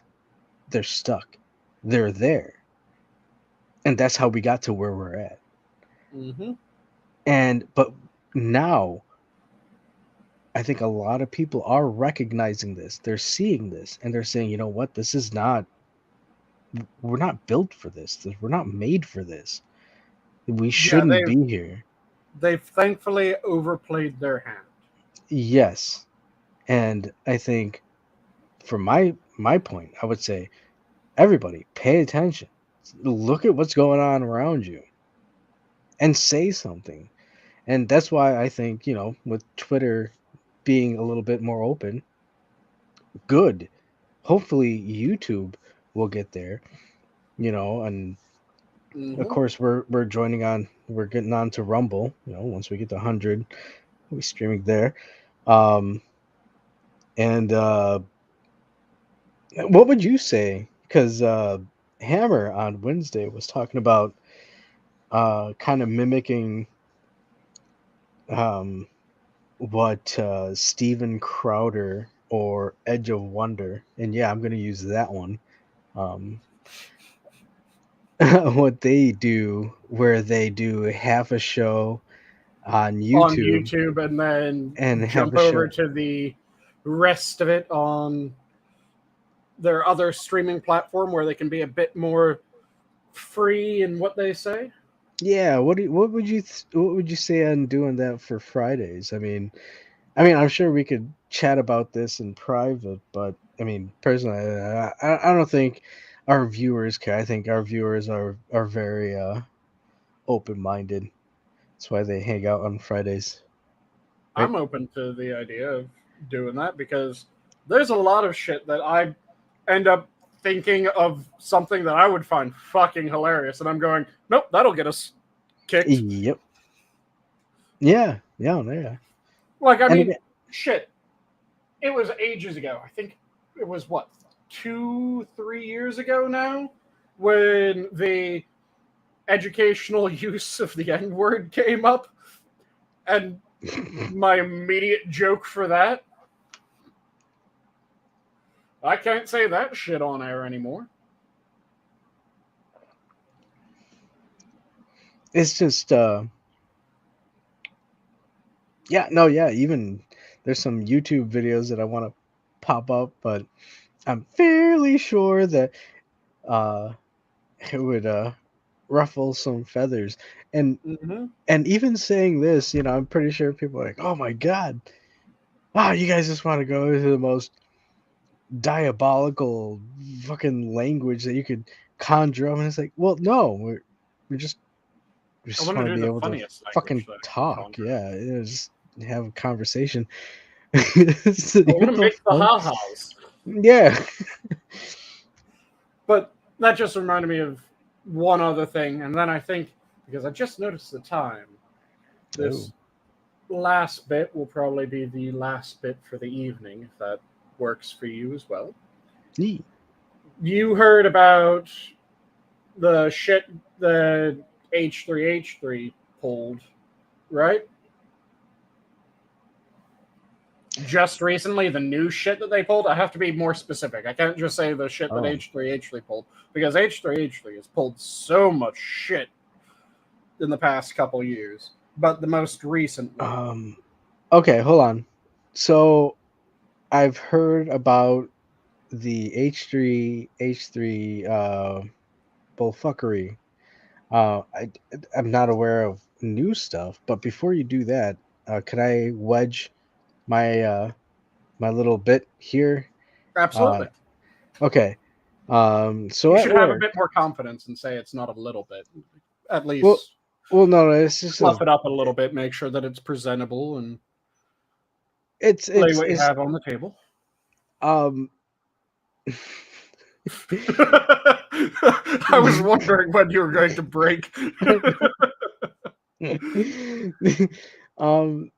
So at work, we were trying to get specific lots completed by the end of the week.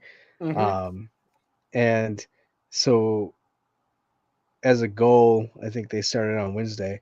Like, yeah, if we can get it all done, we'll order some pizza. And on Friday for lunch.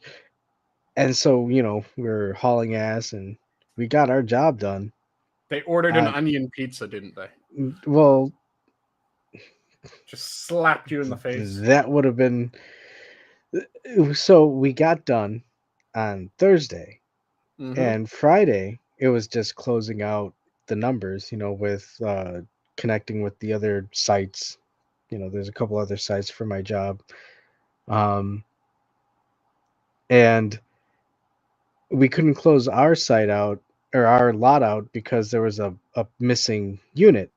Mm-hmm. And so they were looking all over the warehouse for it and couldn't find it until the end of the day because apparently they scanned it in a different location and it was Mm. literally like right below where it was supposed to be. Um, but either way, so at the end of the day, he's like, "Hey, you know, instead of getting pizza, for Friday, I'll get you guys pizza for Monday." Mm-hmm. So pick your choices, Luminatos or Illuminatis, Giordano's, the Giovanni's, I think they were. I don't know. Some other Italian name. Yeah, some other, and so I'm like, these are all nice pizzas. The last time they got us pizza was deep dish. They got us a bunch of deep dish pizzas, and it's like, oh shit, they're springing the the chunk for the pizza. Um, Mhm. and so I go because I was goofing off, chatting with the warehouse manager. And then I just go and I look at the my supervisor and I'm like, hey, you know what? Let's make it a gamble. How about you add in their Little Caesars? And everybody's like, wait, what? Because everybody's pretty much like, I don't care, whatever. But the higher end quote unquote names came up, and so I was like, yeah, like let's have Little Caesars. And he's like, all right, what do you guys think? And they add, and they're like, yeah, that's fine. And so he's like, okay. And he had I guess it was a website that you can add things and it spins it around, or it's a randomizer type of thing, Yep. right? And he's like, all right, so I'm gonna click it 5 times, to get an actual random number, whichever it picks out. And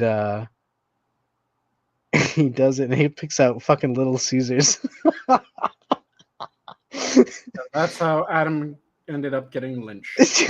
Dude, everybody was pissed. Everyone's like, what the fuck's wrong with you? I'm like, I'm like, dude,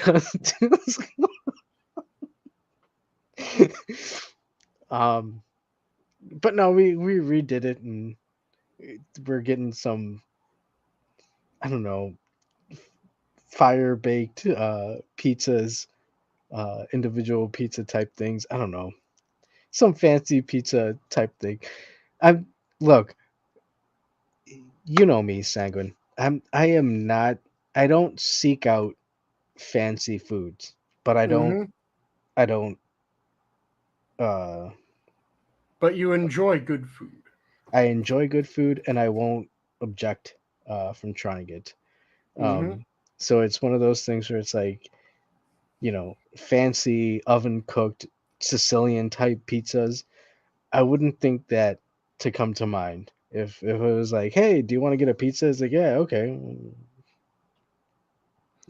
Papa John's, Domino's, Pizza Hut, Little's. I don't know.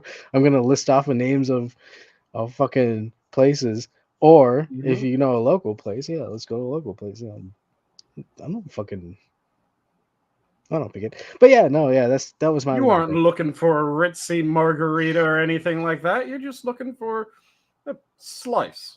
Well, that's dude. That was the thing because he's like, "Hey, I emailed you the menu, so look it over and let me know what you're looking at." And I'm looking at the menu. It was spicy papillo zazi or something like that. Mm-hmm. I have no. Is that a pepper? Is that a sausage? I'd have to see the spelling of it. Well, yeah, I should have because I was looking at it. I'm like, because I didn't want to be like, hey, what's a spicy papillo zazi?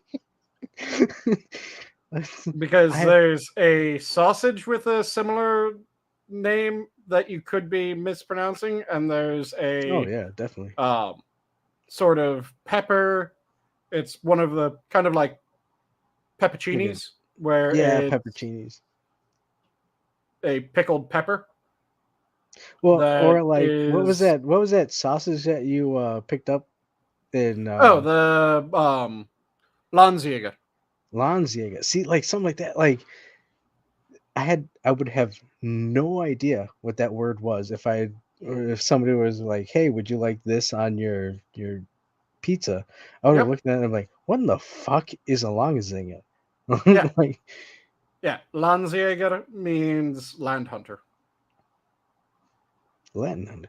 But or the hunter same. of the land. I'm not sure which way it ends up getting formed, but Well, yeah. but it was good, and it was good. But that's what I mean. Like it Especially was. after getting that little bit of time on the Fire. Yep. But that was what I mean. Like it's not that I'm, and hey, this I hate to say it, but this goes back to to Dovey. It's not that I'm opposed to eating onions. It's Mm-hmm. just it's it has to be. I want to see how it's prepared. I you know I did. Yeah. But there you go. But yeah, that was my little bit with the pizzas and all that. So I gotta look at the menu, and I'll if I have the PDF, I think I can access my email from my laptop. Mm-hmm. I'll send you the PDF of the menu, Mm-hmm. um, and see what your choice would be. Copy Um, that. but yeah, you had a bit that you wanted to talk about. Yes, it was something that just came up in the news, and now I'm trying to remember what the hell it was. I had it, and then I started thinking food again. I'm And sorry. I blame you. I learned it from watching you. my own brain is able to distract me with food. It's the only thing able to unseat my memory, apparently. Um, it was recent. I talked about the Republicans and Independents on MSN, so that wasn't it. I talked about the debates, so that wasn't it. We were talking about people being accused Mhm. of various. Oh, it was the thing about H3H3. Oh yeah, and his uh So, did you hear about shooting. his recent one with um, Ben Shapiro? And that it probably wasn't actually about Ben Shapiro that the problem came his way. Yes, I heard it was initially people thought it was because he said the Ben Shapiro bit, but then it was he was telling people or slightly suggesting people to go and harass Amarith's husband person. Yep. So yeah, he said that effectively, if there's a repeat of mid-century Germany, that he hopes that Ben Shapiro is either first or last on the block, which is fucked. But yeah, turns out that the reason that he got dinged probably wasn't anything to do with that. It was probably the fact that he was actively advocating for people to go and harass Amaranth's husband and send their own shit to her through the post. It's fucking Just weird, dude. shit in a box and send it her way. And that was probably why he got dinged. Which, yeah, you can't advocate that people go and harass someone. And you But sure as shit can't advocate that someone go shit in a box and send it through the US mail. the only thing I question on that is wasn't he making tweets about um how can I be anti-Semitic if I'm Jewish and type of shit? Yep, he was. I only saw a few tidbits about it, but because especially with the Amaranth thing, that that was that yeah, that is kind of new to me, and it's just kind of weird.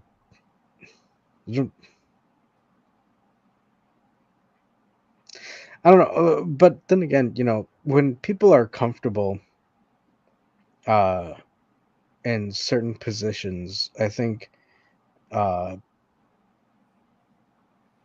they they don't check uh, what they're doing. To be honest, like he was Well, doing this thinking, he would be able to do it without any repercussions. And when it happened, I was like, oh, whoa, what, really? It's like, well, yeah, you shouldn't tell people to do that. Everybody's been saying you shouldn't do that. What the fuck are you doing? hmm and it's the whole thing of when someone finds out that they've been untouchable, they start getting comfortable with that idea, and they start pushing the boundaries a bit to figure out, okay, I'm untouchable. How untouchable am I? And then when they do find their boundary, it pisses them off. It's the same thing that you see in other areas. I mean, there's the one English protester who was yelling at the mainly minority Tories to get out of his country. Wait, what?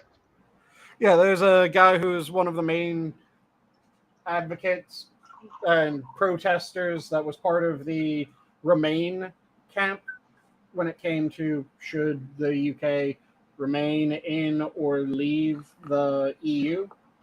He was one of the big voices for the Remain camp. And during the Tory convention, he started yelling at the Tory leadership, which is predominantly minorities, to get out of his country. And this is something that if you start yelling at minorities in England to get out of your country, you will probably be arrested. Apparently, unless you're a Remain advocate and you're yelling at Tories, then it's perfectly fine because the police were protecting him.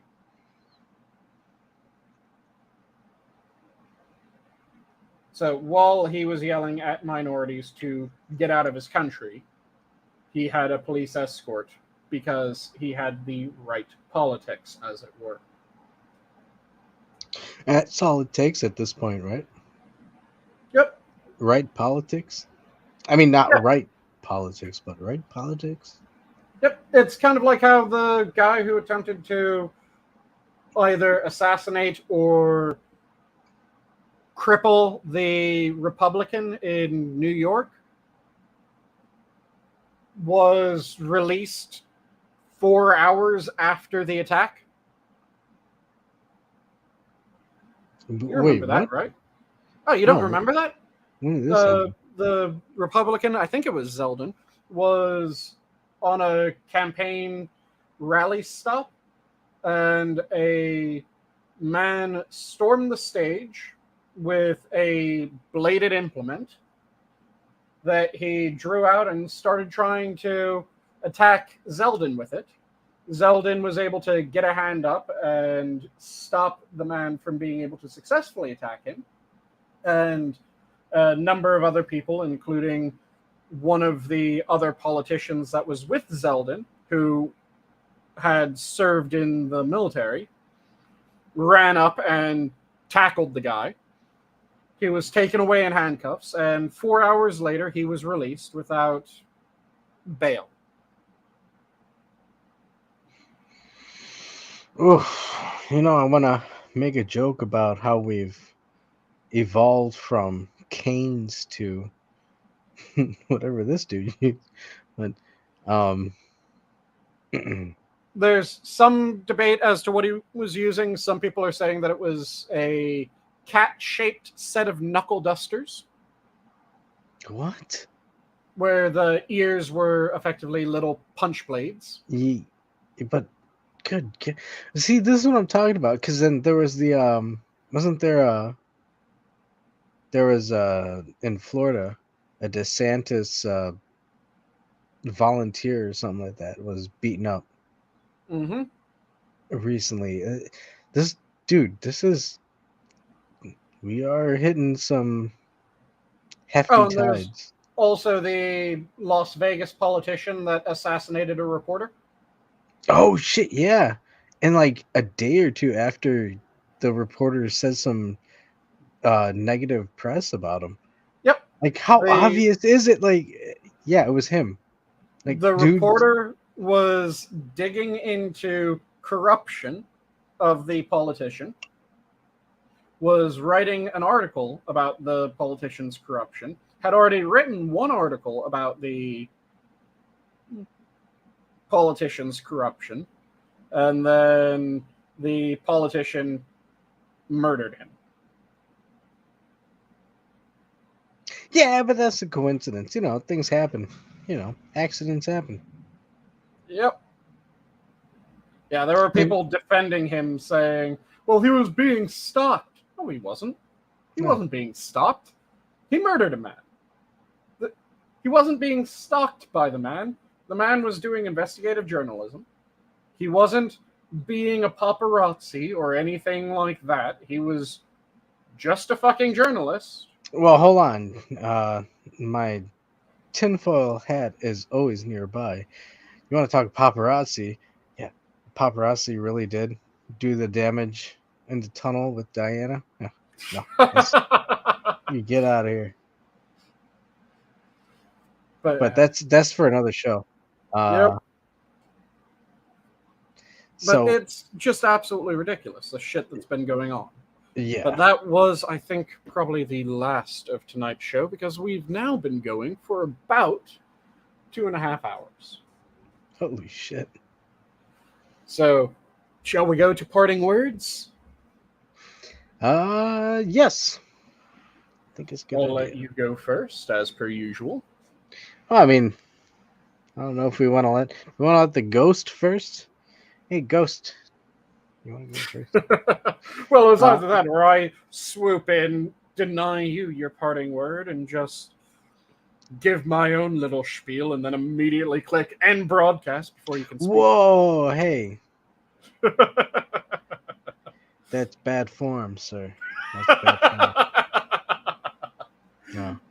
You don't That's do why that. I opted for the much more polite. Would you like to go first? You know me, I'm an old theater hand, so I prefer the curtsy of the stage. Well, hey, Sanguine. You know, I had a fun time hanging out with you today. I think we had a lot of good conversations. We didn't get into an argument this time, so that was fun. Yeah. Maybe next time. But no. Make sure that you all tune in to find out, will this time be the time that we come to blows? But holy shit, I had a fun time. I enjoyed watching all the fun recipes that you had cooked up. Mm-hmm. And what was that? Your Twitter? Oh, that was a Spurg Kitchen. At Spurg Or a Kitchen? Spurg's Kitchen, which is... let me quickly scroll up and I can grab the at. Yeah, it's just at Spurg Kitchen. You should put that in the chat. I'll be nice, and rather than just doing the at in the chat, I'll do the full link. Yeah, because that's not what you have in our description, is it? Nope, because the one that's in the description is my general rabble-rousing Twitter. This one is my food Twitter. Which I keep them separate. That way, people that just want to deal with my food don't have to hear me getting into online arguments with people. Well, you know, honestly, I find that generally to be the case. When I go to IHOP, I don't want to hear about the politics of the cook. I just want him to give me my 3 pancakes and, you know, eggs, hash browns, and bacon. You want him to give you the proper grub that you requested. Yep. Okay.